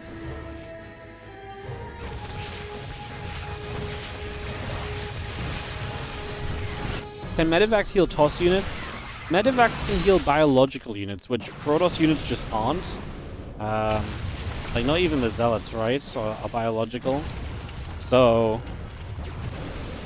yeah, Medivacs can only heal the, they can heal, like, a lot of the Zerg units a lot of the time, but I don't think there's any Protoss units that can heal unless I'm mistaken something.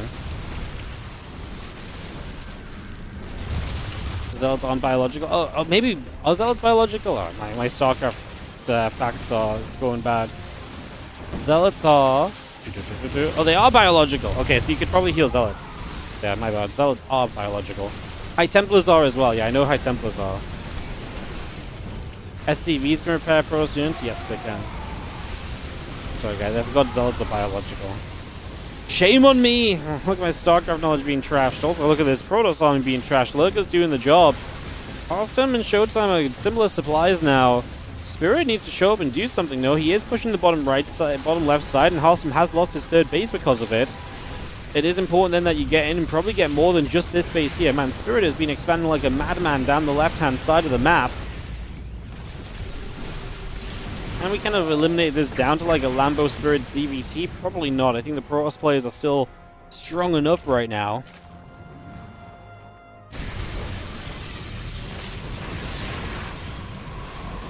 On the Reddit thread about what his lack of knowledge because I didn't know Zealots are biological. I just needed to stop and think for a moment, you know? I think if someone asked me is a Zealot biological, I would have said yes. My just instinct to can Medivacs heal Protoss units is typically no, right?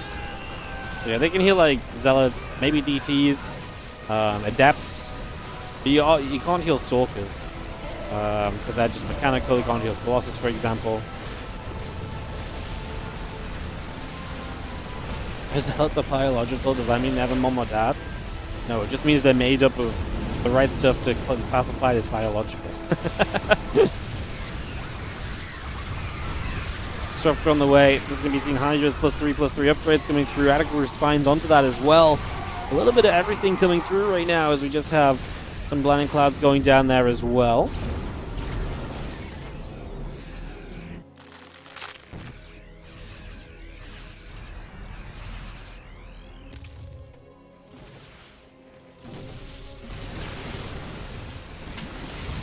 HARSTEM is just... The big problem for HARSTEM is that he's never had a comfortable third base. Where SHOWTIME has lost his fourth, he never lost his third. And I think that's been the big deal breaker in the end, because HARSTEM lost his third early as well on that upper right-hand side when they attacked earlier on. And that's really just negates HARSTEM down. Without HARSTEM being able to support properly, Lambo is again a little bit bullied in this fight as well. GG gets called, HARSTEM and Lambo will have to tap out. And it will be SHOWTIME and Spirit able to take a step on through into the 1-0 lead. They've been looking good today when we have seen their games. Obviously 3-0 in comfortable games in the semi-final. And now a 1-0 lead here in the finals as well.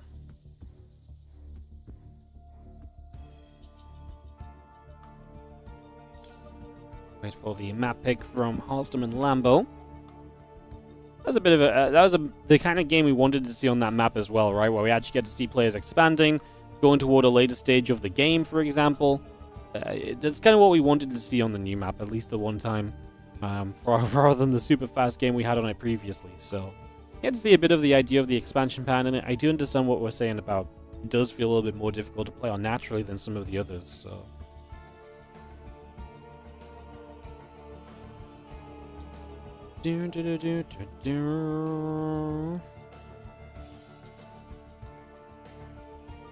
Purple Rain, Tohar Industries, Gem Garden, oh, Rust Bucket. I want to see Gem Garden again.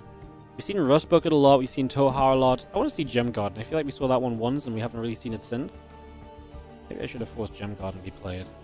Maybe we'll just get all 5 maps and we'll see each of the maps once in this final anyway. Wouldn't that just be the dream? Or am I asking a little bit too much again? Maybe. Maybe I'm just asking a little bit too much again. Oi, oi, oi. Do do do do do do do do no no no no.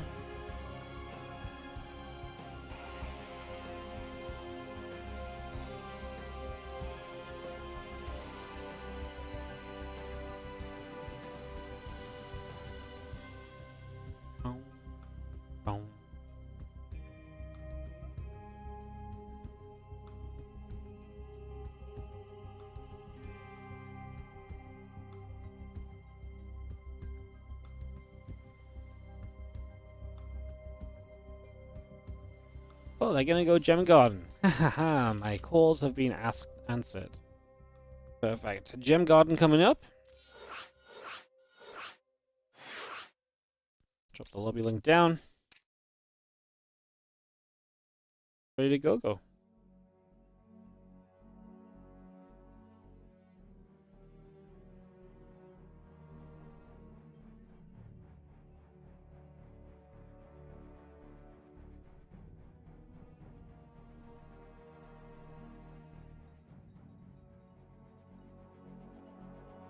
Alrighty.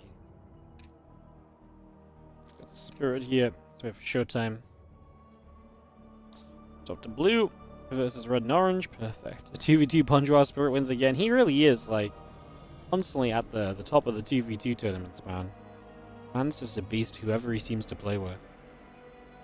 It's crazy. It is crazy. Go-Go's.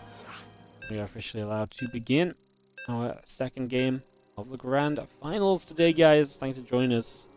Good to see you all. Thanks for being here and enjoying some games with us. Again, I appreciate you all for dropping by and hanging out.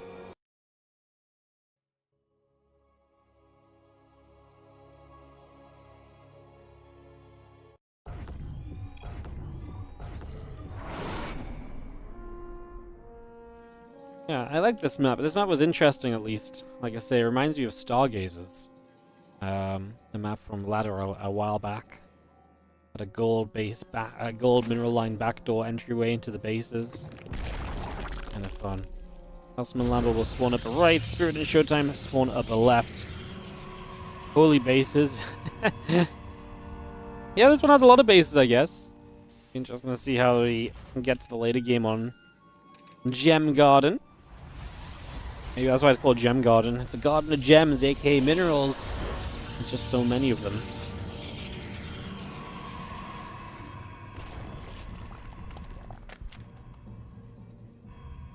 Trying to listen along. Take a few moments. Settle ourselves. And down on in to play.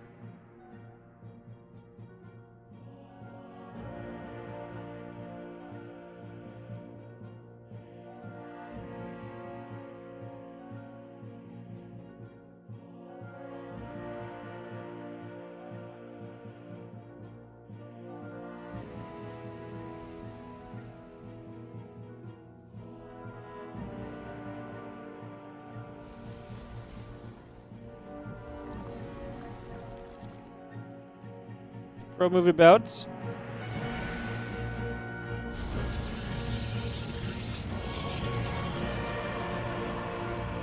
Reba orbital on the way through. Nexus and the Cybercore building up for a couple of moments to get that underway initially.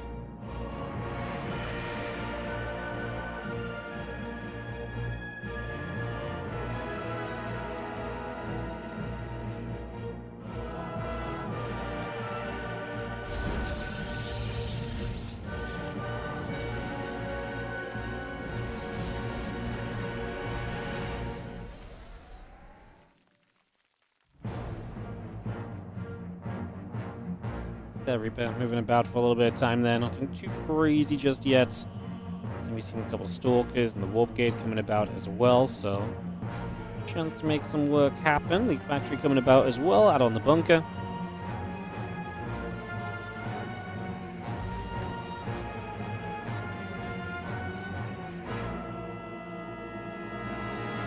Yeah, Twilight Council, the Warp Gate, a little bit of everything coming through here initially as you just see the lair.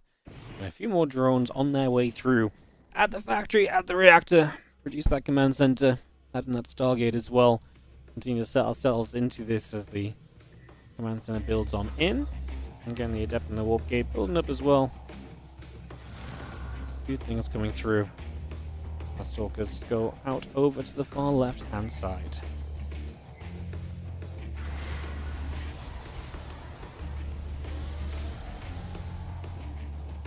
Some dronies building up, and again the lair building through as well.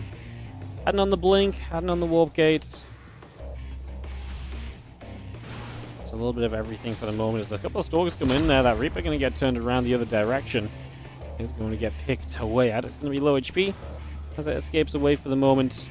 Let's see again. A couple of Marines, Siege Tank, the SCVs will continue to build up for now.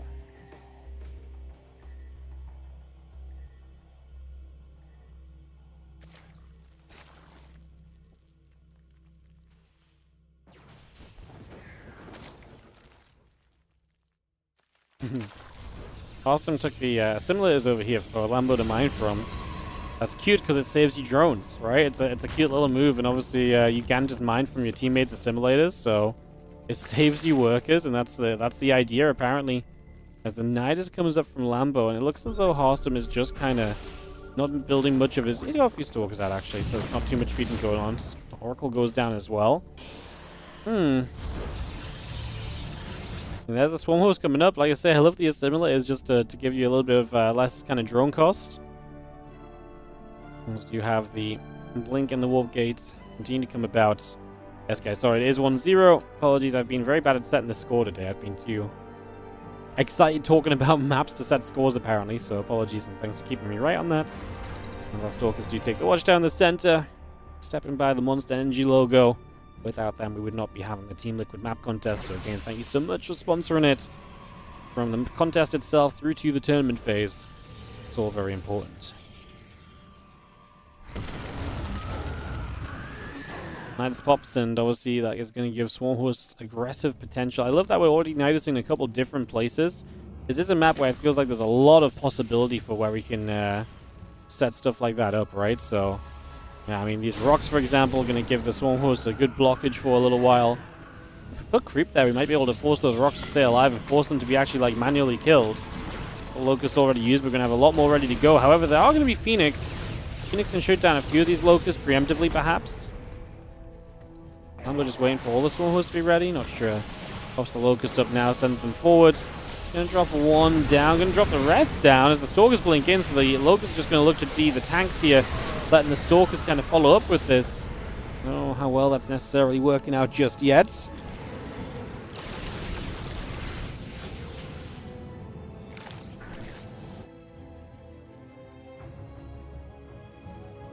Two more Swarmhosts on the way, and we are going to be seeing the Stalkers blinking underneath. The Phoenix get pushed away once more. And just going to be seeing the defense of this position. Now remember, we've got Swarmhost potential on the bottom side as well. We set up a second Nidus already, so there is going to be more positions for the Swarmhost to break into. As the Stalkers take the attention in the main base now, the Locusts are hitting the low ground base of the Terran. The SCV is already evacuating. I don't know if the Locusts are going to do much apart from just force the lost mining time. It looks like though we'll get a couple of SCVs, a depot or two, but not too much overall. As the Stalkers and the Swarmhost move up to the high ground here, a couple of Queens popped out also. Those Locusts are going to come stepping through. We're going to drop down. A couple of Stalkers in trouble. Marine tank taking damage. Stalkers get lifted by the Phoenix.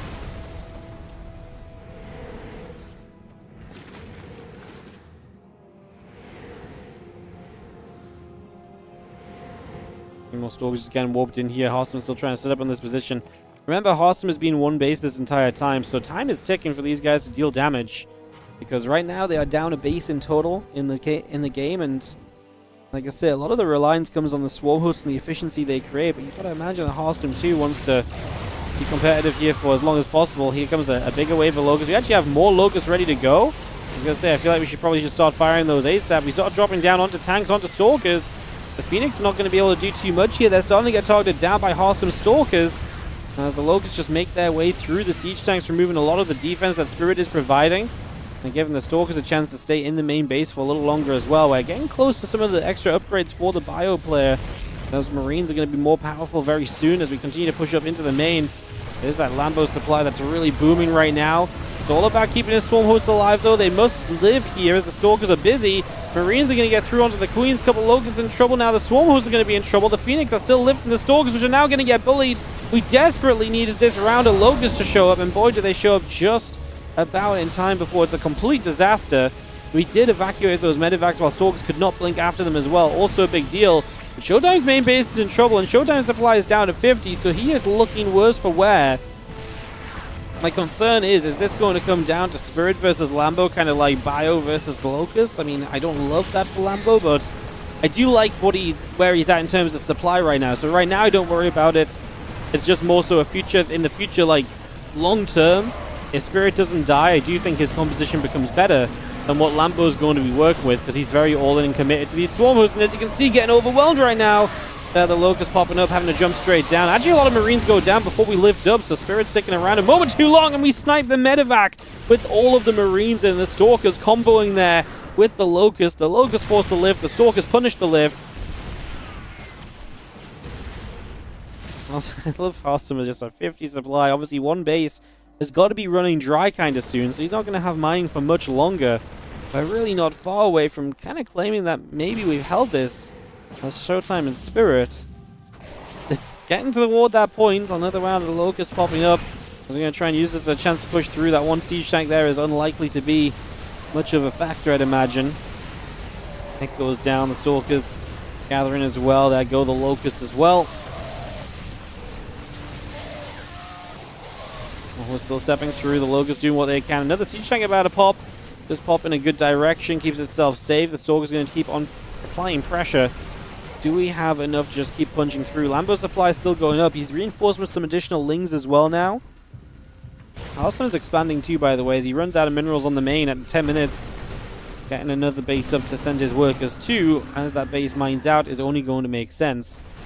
There is a base bottom left-hand side from Showtime, by the way, too, so Spirit and Showtime actually have a lot of bases, but I do like that we split some of the swarm hosts away to the bottom left, so the base there from Spirit is going to end up in trouble. That's under fire right now, the orbital. And not going to lift just yet. There it is, lifting now. But most importantly, we're denying the SCV mining there for a little while. And that's what Lambo will continue to look to do now. Just hit bases, deny mining, try and slow the opposing team down. It's definitely Lambo looking to take this game kind of carried on his back a little bit. I like that HARSTEM adds a DT. I think Dark Temple are the kind of thing where HARSTEM can still significantly contribute.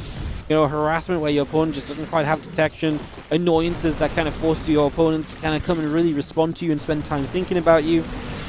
Open the door for your opponent to get even more done. And like I say, I have to imagine that's the majority of the idea right now, as Queen's firing, CC taking damage to these swarm hosts.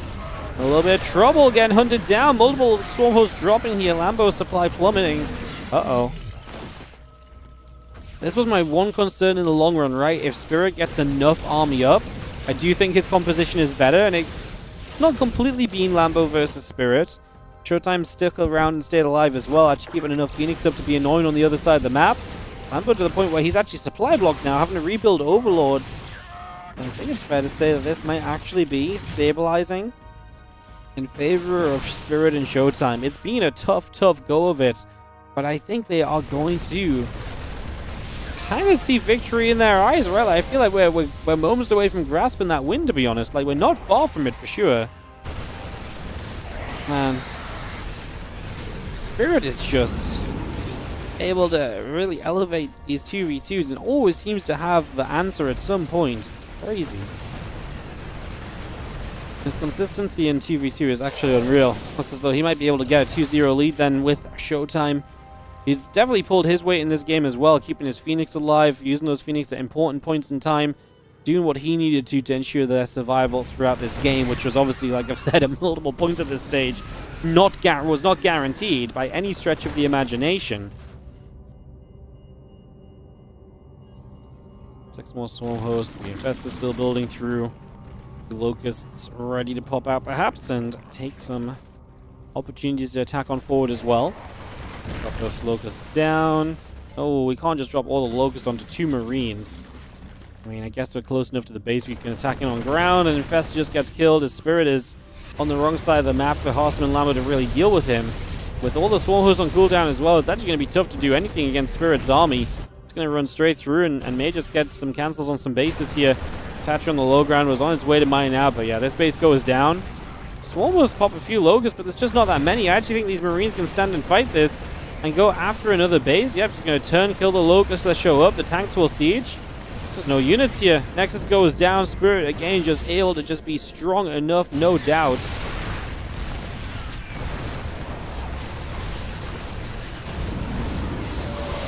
Transport and a fungal growth, they will go down as well. It's going to be seeing the Stalkers going across. A couple of medevacs taking the shots. Marines in the tank on the way up. Add a few more SCVs alongside everything else. This army just continuing through. Stalkers up in the skies. Being knocked away out here. There's really not too much else to say. I think we are going to have ourselves a beautiful eventual defense and turnaround. HARSTEM and Lambo with a really cool build, but Spirit and Showtime just impenetrable on defense. I mean, even when they show some cracks in their armor, even when there are some weaknesses, they maintain, they persist, and they're able to come through. And now a 2-0 advantage. Yeah, I mean, genuinely very cool game. Just not good enough. Just kind of crazy to say, actually, because like, it really felt like this was... It felt like they were doing it, you know? Like, it felt like they did enough. Spirit's army just about got good enough in the end while the defense continued. Damn, crazy. I'm just going to run some ads, guys, before we get into Game 3 of this final. Again, we do have 3v3 coming up on Thursday, if you guys would like to join us for that. That is open entry, of course. So yeah, if you would like to join us for that, I will drop the link in the chat. And you guys can find some teammates and come and join. It's an open cup. Come and play some 3v3. There's 4v4 on Friday as well. If you just replace the 3v3 with 4v4, then you will get the link through to that as well. Rust Bucket, the pick. Rust Bucket has been a popular pick. It might be our last map of the day here. 3v3 sounds chaotic. Yeah. The more players you add, the more chaotic it gets. I actually have come to appreciate 2v2 a lot lately. I think UTHERMAL's tournament really turned me on 2v2 a lot as well. But, yeah, the 3v3, it happens every time. It gets more and more chaotic. I think it becomes a little bit less enjoyable, and then 4v4 is just really chaos. But we just kind of take it as we go, you know. Alright, HARSTEM and Lambo with the reverse sweep necessary. Yep, Friday is 4v4, guys. Friday 4v4. The chaos is fun to play, but not watch. I think 2v2 is like a good enough change of pace without being over the top. Still very understandable, still clear enough to kind of keep track of what's going on and everything, right?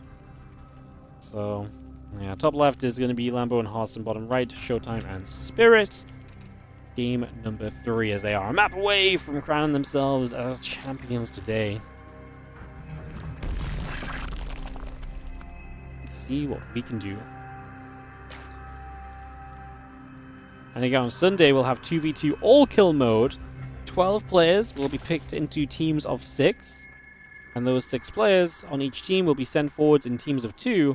And as one team of 2 goes down, or as a team, they will play 2v2, a best of 3. And then whichever team loses the 2v2 best of 3 will lose one of their players from the 2v2 team and will have to send another player out to join the other player that did not get eliminated, essentially. So, should be fun. So there'll be more 2v2 coming up on Sunday.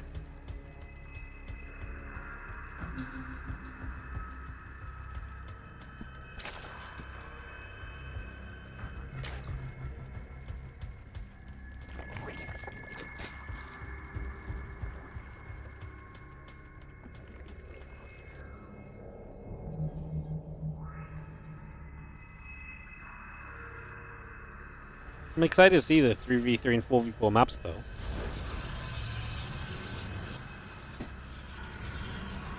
Excited to see what they look like and see if we get any fun layouts or anything like a little bit crazy maybe.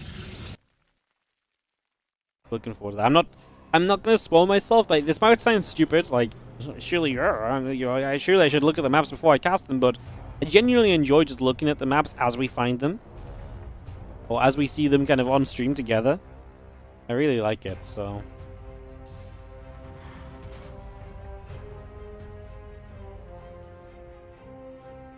Couple of racks on the way. Cybercore on the command center building on up.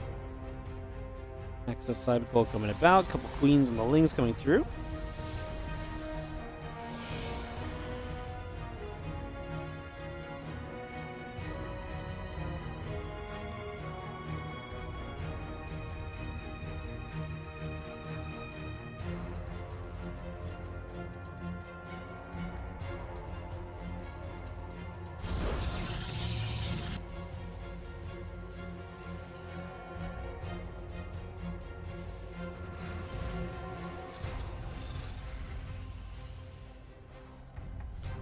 Accounts are building, link speed on the way. Stargate and the warp gate continue to build through for a few moments.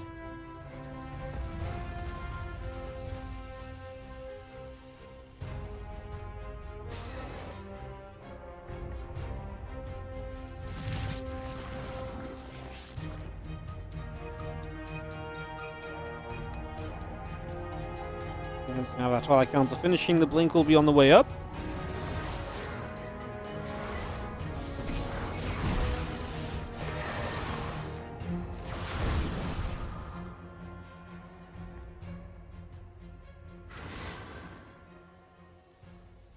End up shading about, stalking the Oracle on the way through. Warp Gate coming about as well.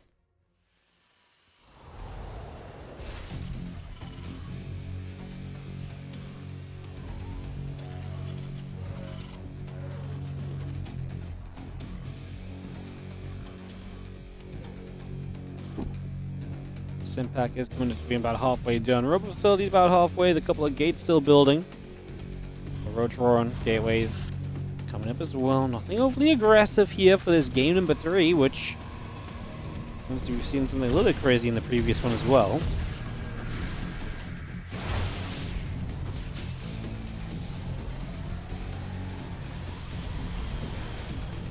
Flying by, a couple Stalkers getting some shots off. Oracle will take some damage. A few pings here and there.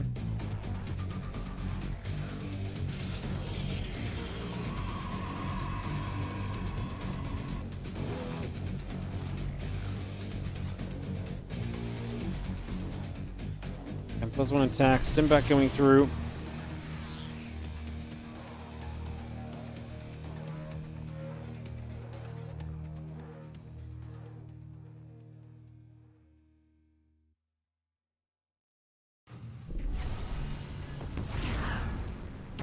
Getting some shots off, SCV's going down. We will see the missile turret finishing, turning onto the Oracle. Some damage being done.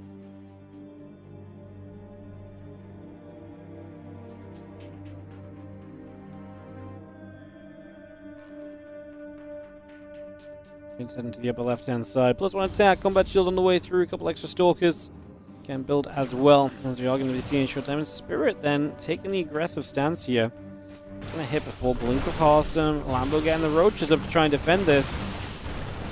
Big step in. Marines picking their moment. Deciding now is the moment to stim.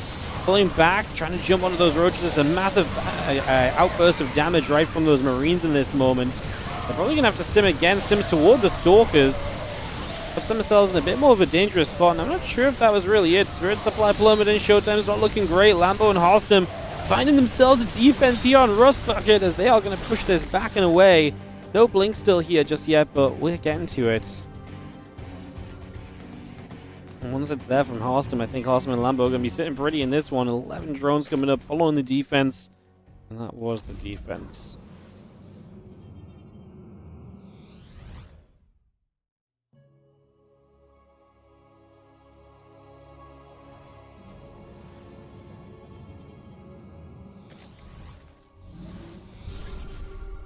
SCVs will come about. Just going to see the few Stalkers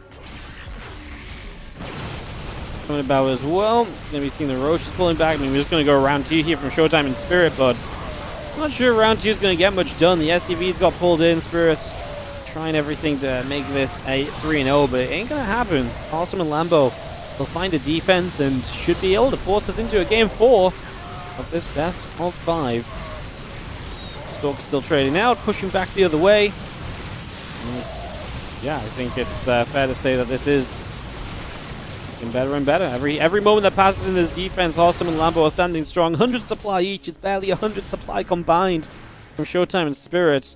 With a warping of Showtime, it gets a little bit above 100. We're going to kill this hatchery, but that does not matter. Lambo is still going to be a 3-base Zerg play, and HARSTEM is expanding to a 3rd base as well. So, yeah, looking very good.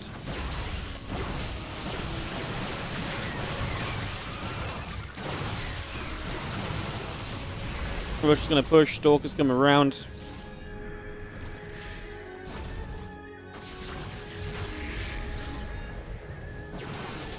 More Stalker shooting. Stalker's coming back the other way.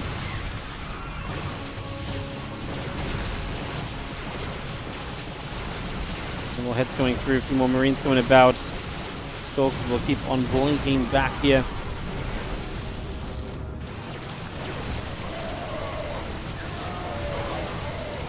Roaches, Stalkers, Ravagers still pushing on through. See a couple more shots coming about. Stalkers still taking hits. Spirit just going to say GG. Showtime is still going to micro for a second or two longer, but he's going to accept game as well. And like I say, we are going to get game 4. Lambo and HARSTEM will fight back with the defense. Spirit and Showtime trying to get it done nice and quickly there, but they were not allowed. And that leaves us with one of 2 maps to be picked, either Purple Rain or Tohar Industries, and that will obviously determine what map 5 would be. We're going to pick Tohar Industries. Man, Purple Rain didn't get picked a lot either today. We definitely saw the most Rust Bucket and Tohar. Those 2 maps we saw a lot of compared to the others. What's up, Mihao Downtown? How you doing? Thank you so much for the 66-month resub. Appreciate ya. Thank you so much. Thank you, thank you, thank you.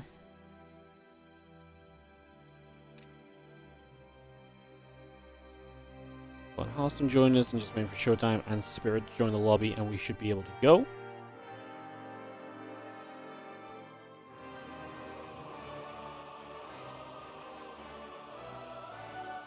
Ready and go, go.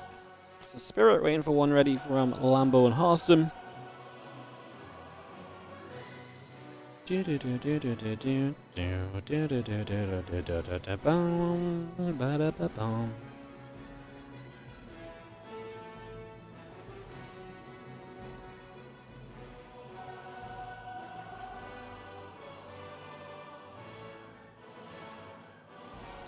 Ready? Perfect. Let's do this then, guys. Game number 4 coming up. Lambo and HARSTEM fighting it back. And giving us one more map here.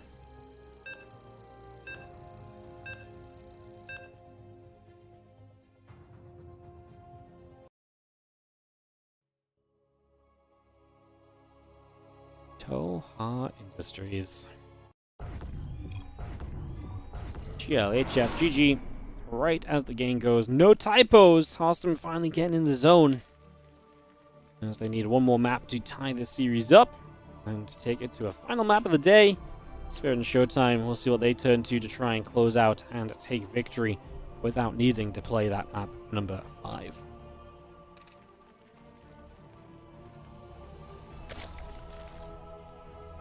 So again, next few days, guys, tomorrow is Leo Cup. So that's some 1v1 competition for the week, and then Thursday will be 3v3, 4v4 on Friday. I'm off on Saturday, and Sunday we'll be back with 2v2 all kill. Should be fun.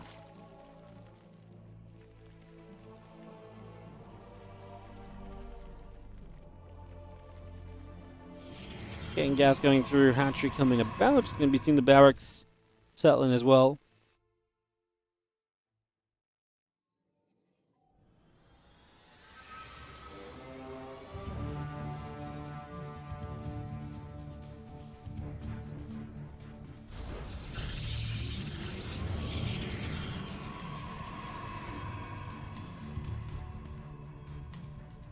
Getting the racks coming through, hatch gas and pool coming up, a couple of gates coming about.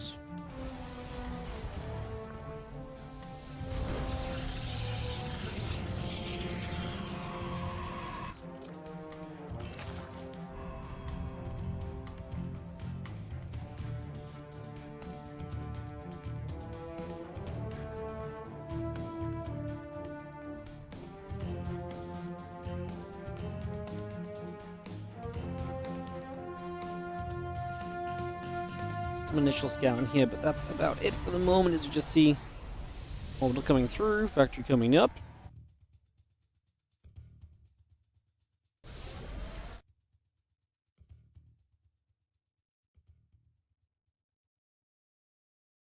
Probe running around.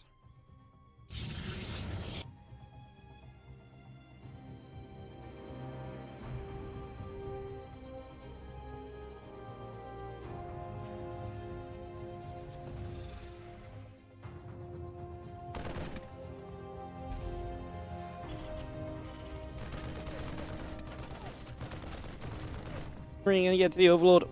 Overlord is gonna take some nibbles. I'm just gonna be getting to high ground vision. Speed coming up. A couple Stalkers on the way. So HARSTEM with the double gate already. And I'm gonna be cranking out a lot of units early. Wonder if that maybe leads us to some aggression.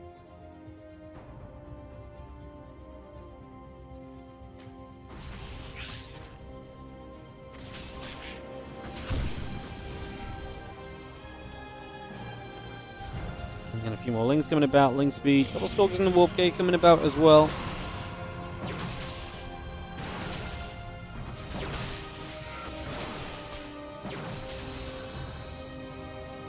Just having a couple of Lings popping around. Stalker's going to take some steps away to the side as well. Stepping back over there.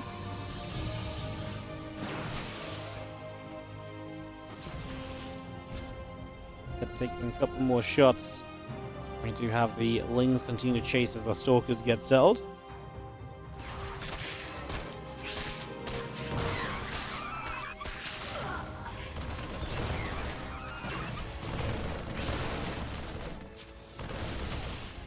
There's that pressure. Obviously, that bunker will say a lot about this defensively, and bunker's well played. You have to give up the CC position, but that's kind of about it.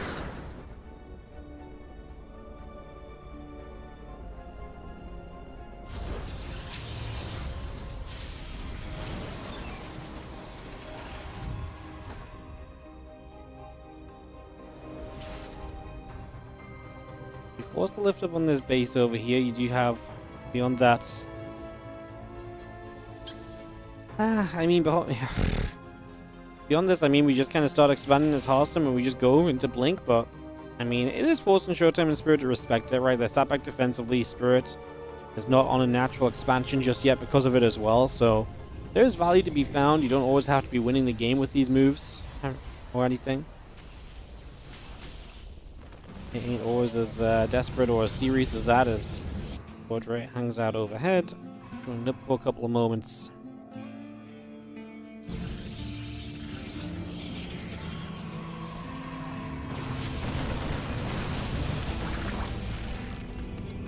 When the Stalkers going through, able to get a little bit of a cleanup.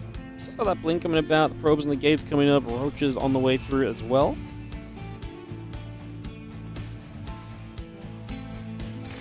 Little barracks in the starport coming around. Let's get that ready to roll.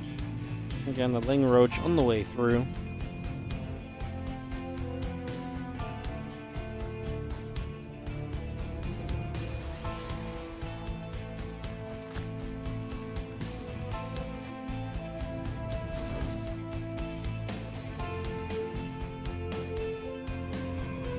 And that Blink battle finish from HARSTEM, so he will have that tech advantage. And he's going to be fast onto the Dark Shrine.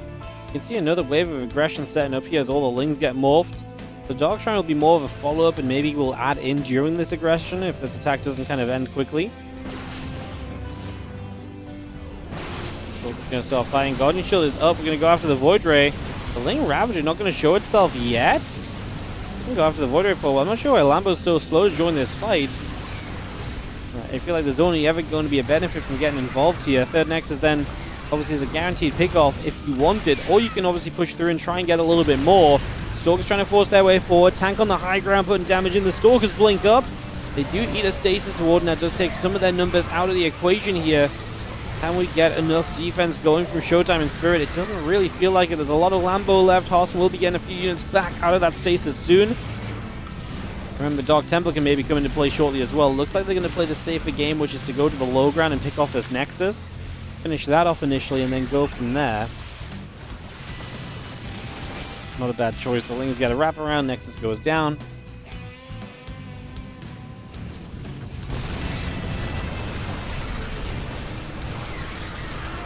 Marines actually shoot down a bunch of Ravagers back to back. Lings running through. Marines doing great against the Lings. The Marines not taking too much damage. They're sticking around. Voidray is still alive somehow. Surely isn't going to last much longer. HARSTEM having a reinforcement wave of Stalkers here has been a big addition to this as well. Definitely a major positive. Helps out a lot right now as the Voidray going to latch itself onto those Ravagers. The Marines still stemming down as well. A few more Stalkers showing up. Continuing to push through. 1-1 upgrades, combat shield, all being built right now. So again, a bit of everything on the way around. As we have the Dark Shrine, Gates, Stalkers building up as well. Stalkers will sit underneath and go after that orbital, able to take this down too. Now the Ling Ravager going back onto the Stalkers for a little bit of time. I think it's just too much trouble for Showtime and Spirit. Base is lost. Workers not mining. Spirit's a one-base Terran. Lambo and HARSTEM showing up with the aggression on Tohar, looking as though we might get ourselves all 5 games in the finals here today. Love to see it. It's always good news. Great series. It is a great series. You know what's been great about this series is there's been a real variety of builds as well. You know, thinking back to like the Swarm hosts and the different aggression that we've seen, some of it that's worked and some of it that has not. It's been a real mixed bag, and I do think, again, I've got to commend the judges on picking the maps for these finalists. If you just set this out as a 2v2 map pool, it's a really varied map pool. I don't want to speak on each map individually, because I think realistically we've just not seen enough on them to make any great conclusions off of one single day of games. But like, if you told me this was the 2v2 map pool, I'd be like, yeah, this seems fun. Like, each map seems pretty individual. Each map encourages some different things and some different styles. Like, as a map pool, I think it really works. And obviously, this wouldn't be a full map pool because it's only 5 maps. But if these all joined a map pool together, I think it brings a lot of variety and depth with it. You know, how many kills on the Voidray? Voidray has, I thought it was 7. It's actually 16 kills on the Voidray. It survived a long ass time, no? Voidray did not go down. And yo, this counterattack is putting some work in. These Marines are going a little bit unstoppable mode for the moment or two. Should get cleaned up as reinforcements show up. Lambo was chasing away. Showtime pulls back, cleans up the Marines. The Stalkers can now get the medevacs. And missile and carapace coming about. The Overlord speed coming through. Additional roaches building in. Things will just clean up a DT on the front there. Another DT around the bottom.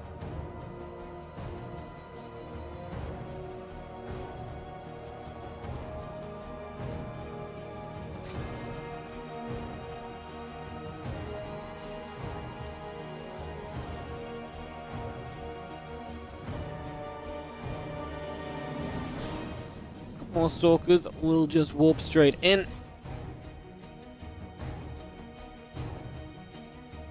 And DT coming about, the missile upgrade coming through. Now there's a little more Roaches join up. Stalker's going to go blinking forward. The Marines will step through. Roaches actually have to cancel just to join this fight ASAP as Roaches, which I don't think is a bad thing, because I do think you've got the numbers here to take the fight, so just being as ready as possible for that. We knocked down the Overseer, by the way, so looking to get some DTs of our own in play. Obviously, you don't have the magical scan button here as Lambo and HARSTEM. HARSTEM's supply is struggling. It's Lambo that's going to have to be the big carry towards the end, I suppose. Because, like I say, HARSTEM's supply is kind of bad and bruised. It's down at 60. That's that. Showtime's at 60 and Spirit's at 35. We are going to Game 5 as GG gets called. The Roach Ravager runs through. There will be detection here shortly. That will clean up the Dark Templar, and that will tie this best of 5 and take us to one more map. And I don't know why HARSTEM's supply was struggling so much there. It really didn't feel like it needed to be. I don't know what really happened to kind of for him to be so far behind, but obviously his teammate was still in a great spot as well. I mean, might have just been him feeding some money to Lambo too and stuff. I guess he did take some big hits when the counterattack came, so kind of makes sense. Means we do get Purple Rain for our last map of the day to decide this one.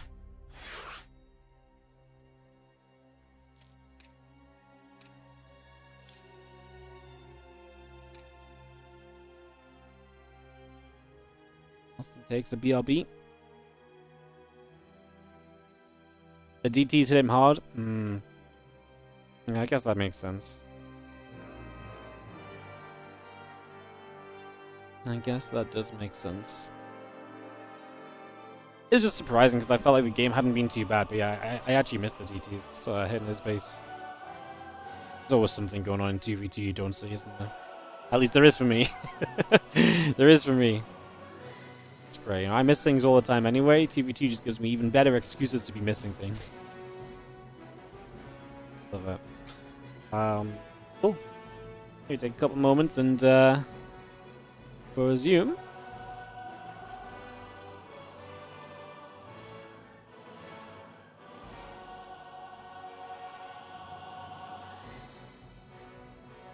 Bum, bum, bum, bum, bum, bum, bum, bum, bum, bum.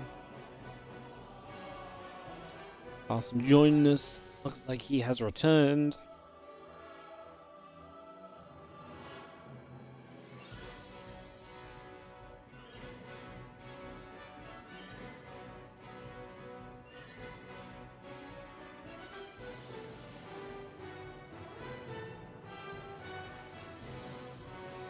And Showtime are ready. Just waiting for HARSTEM and Lambo to say they're ready too. Everyone's races are set correctly. Make sure we avoid having to rehost the lobby or anything.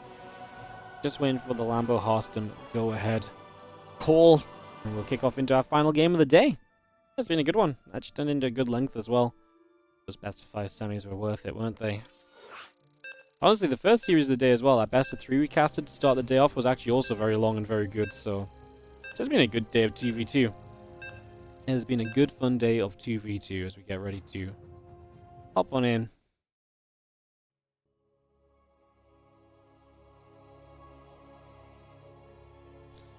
Purple Rain, our map.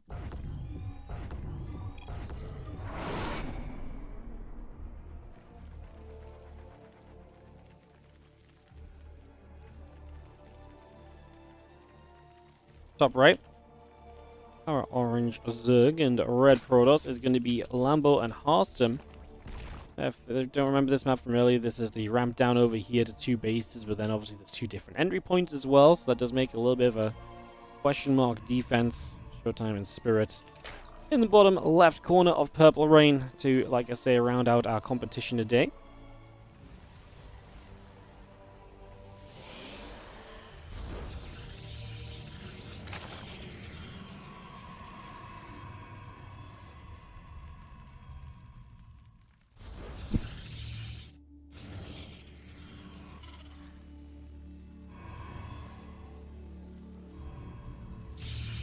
It's coming up, Assimilator's coming through.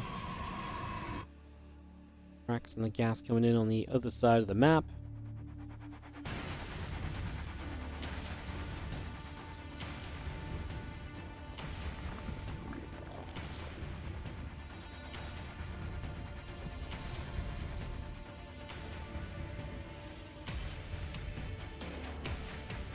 Hatchery drops into place, and we just have the, again, a couple drones, the gas in the pool coming up, Cybercore and the gateway coming around.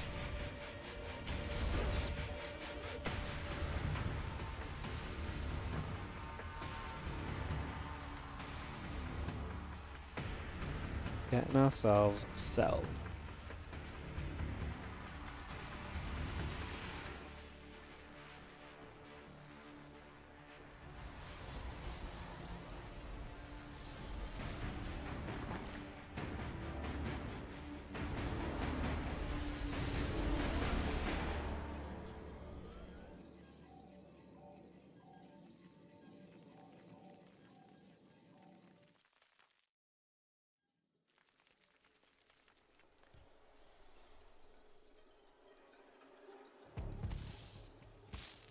Probe, I'm just going to go enable it. A couple shots coming through. SCV taking some damage.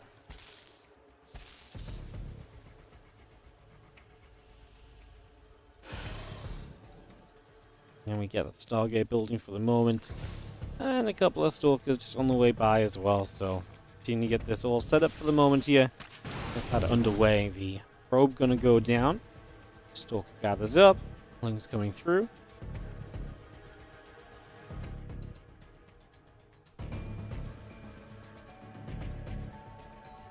Oh. There's a little bit of low FPS for a second there, guys. Not sure what's up. But May just be some actual genuine lag as well. Is that me? Is it me? Am I lagging? My ping is fine. Is this a map performance?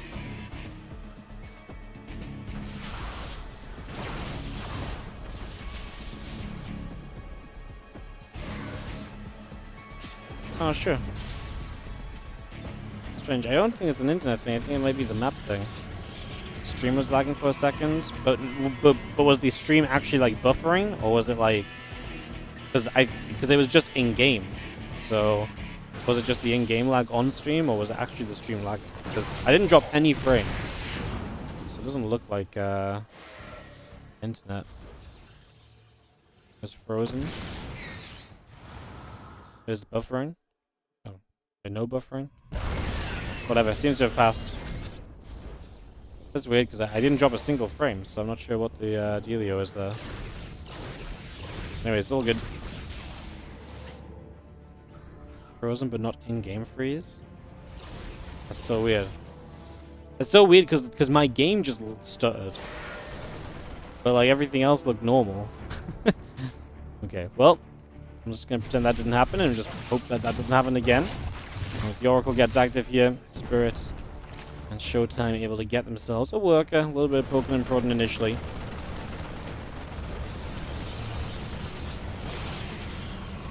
Still to pop up. Pylon will take a couple of shots of damage, and obviously HARSTEM just trying to poke around for some early pressure. He is going to be the first one to blink in this game, but he's going to be too far behind from Showtime, who gets his own Twilight Council completed, and Blink starts up now as well. And we've seen that Blink first is not necessarily going to be a be-all and end-all in the 2v2 today, so we can keep that in a happy mind as well.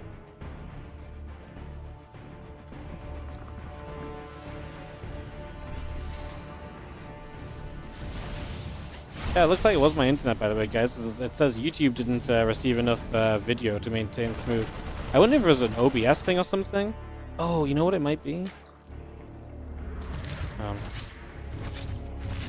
No, it's not that. No. I have no idea what it was, but anyways, looks like it's resolved, so we're back and looking good. All right.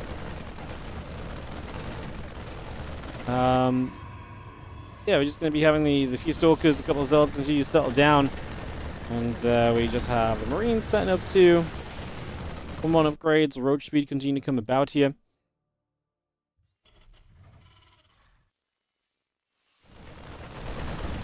Shots coming through the bunker and a few Marines inside. Going to be hitting the hallucinate. Pressure in. Links out the Stasis Ward, giving the Stalkers a bit more freedom. And looking just for the depot. And a lot of the harass just coming through from HARSTEM thus far, but Showtime shows up to help push him back, and continuing to a pretty normal game. It's going to be Roaches and missile upgrades for Lambo, while HARSTEM plays the follow-up gateway units with Charge now on the way up. And not really teching through, and that's exactly what Showtime's doing as well. So the Pros players are kind of following each other's footsteps. Zerg and the Terran obviously have to take different routes because they're different races. But yeah, there's a few Roaches on the way. Obviously, Lambo is playing that Roach style. He's playing these Roaches right now off of 68 drones, so it does feel like maybe we aim for like a Roach attack with whatever Protoss support HARSTEM can provide. Meanwhile, Spirit is just getting 1-1 upgrades and so there might be that tiny window where, as a team, Lambo and HARSTEM are more ready to hit and deal damage than what Showtime and Spirit are able to deal with defensively. It's basically like saying, hey, we both have a Protoss to offset it, and so otherwise it's just like a ZVT Roach timing. We'll see what we can do here is Corrosive Vial or 2 coming down. Combat Shield coming up, the 1-1 upgrade still coming about. Charging the +1 building in as well. The Stalkers, the Sentries take a step across. The Roach Ravager moving over as well.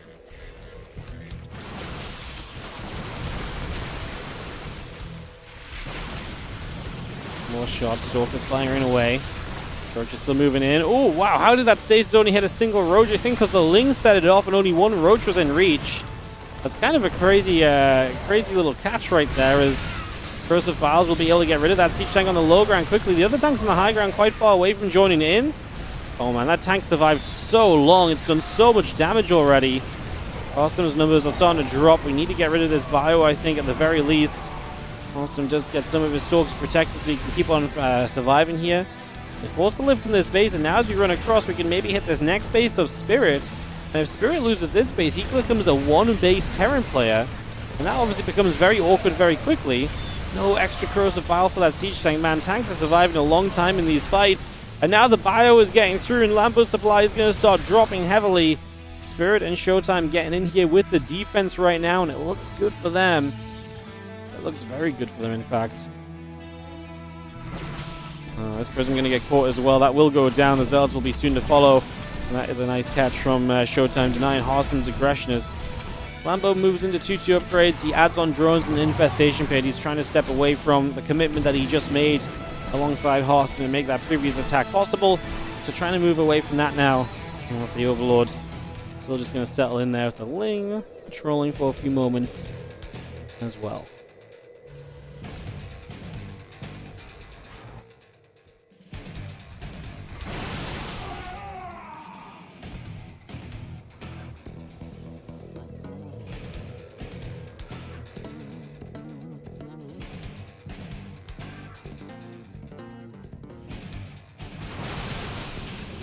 Yeah, Stalker's still stepping about. A little bit more Zealot Stalker coming through as well.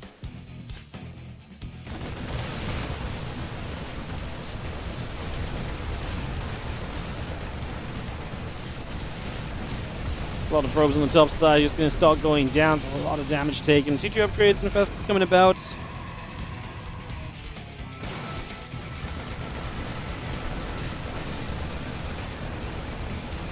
The bio actually going after that Nexus. Looks as though it'll go down. The recall went off, but I don't know if that's... I mean, it doesn't save the base. It ends up getting you a few shots off on the units. Dropping the main base at the same time as well. Killing off the pool, forcing that to rebuild as well. And the Spirit just all over the place. Damage being done everywhere as he launches himself all across the bases of HARSTEM and Lambo alike. Obviously, Showtime and Spirit looking very comfortable back at home on their own base setup. Lambo does have good supply, and he's going to have lurkers out. HARSTEM will be struggling in comparison, but he is getting a good base count up, so if HARSTEM can re-establish workers, then, you know, there's a world he can rebuild into this game a little bit. It just comes down to can Lambo's army kind of carry through for a little while.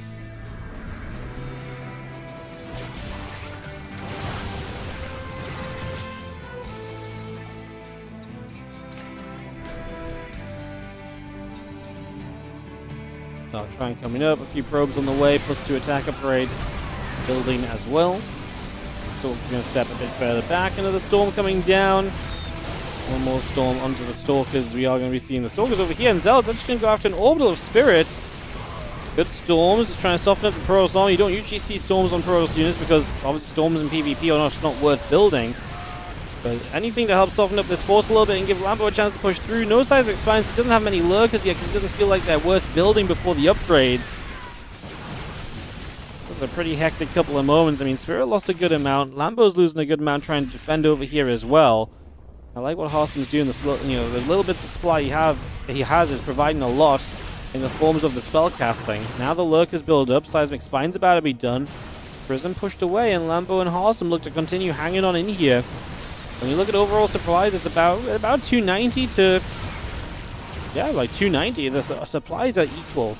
Obviously, you can maybe argue a lot of the time Zerg supply is a little bit less worth it than, you know, Protoss or Terran supply. Big drop in the main base. Medevac's going to come through and unload. Fire going to be there trying to fight.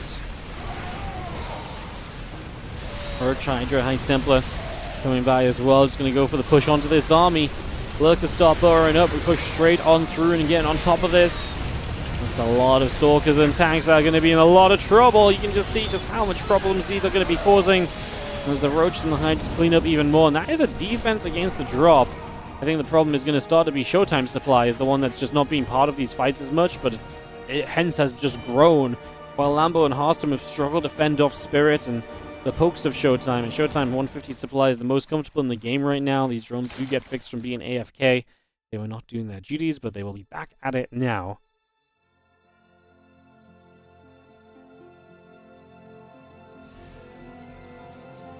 Two more lurkers build into play. The Overlord speed is on its way also as we step across to this left-hand side.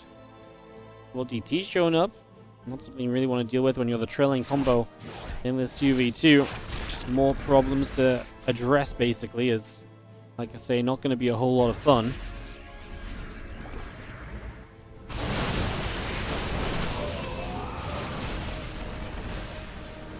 I feel like those are also not the kind of storms we really wanted to be dropping here either, to be honest.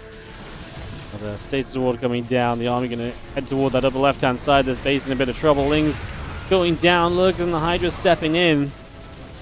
Can we clean this up? I mean, the top left base is in trouble as well. I don't know if HARSTEM can protect that position for himself. Carl Libera is now on the map too. Couple lurkers harassing elsewhere.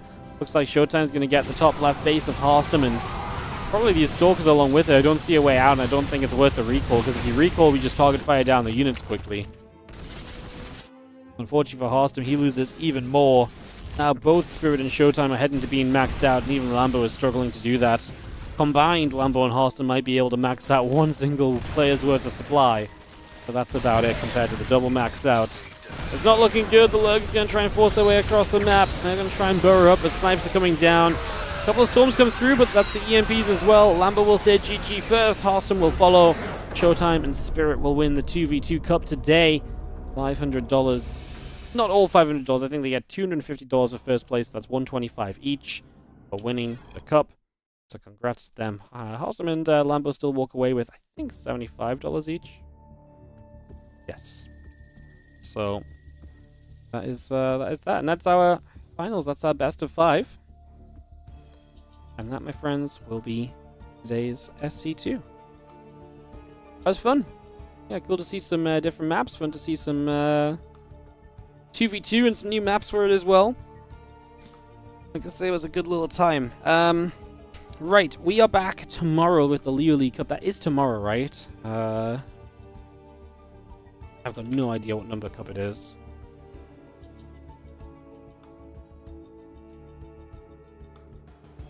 Hang on.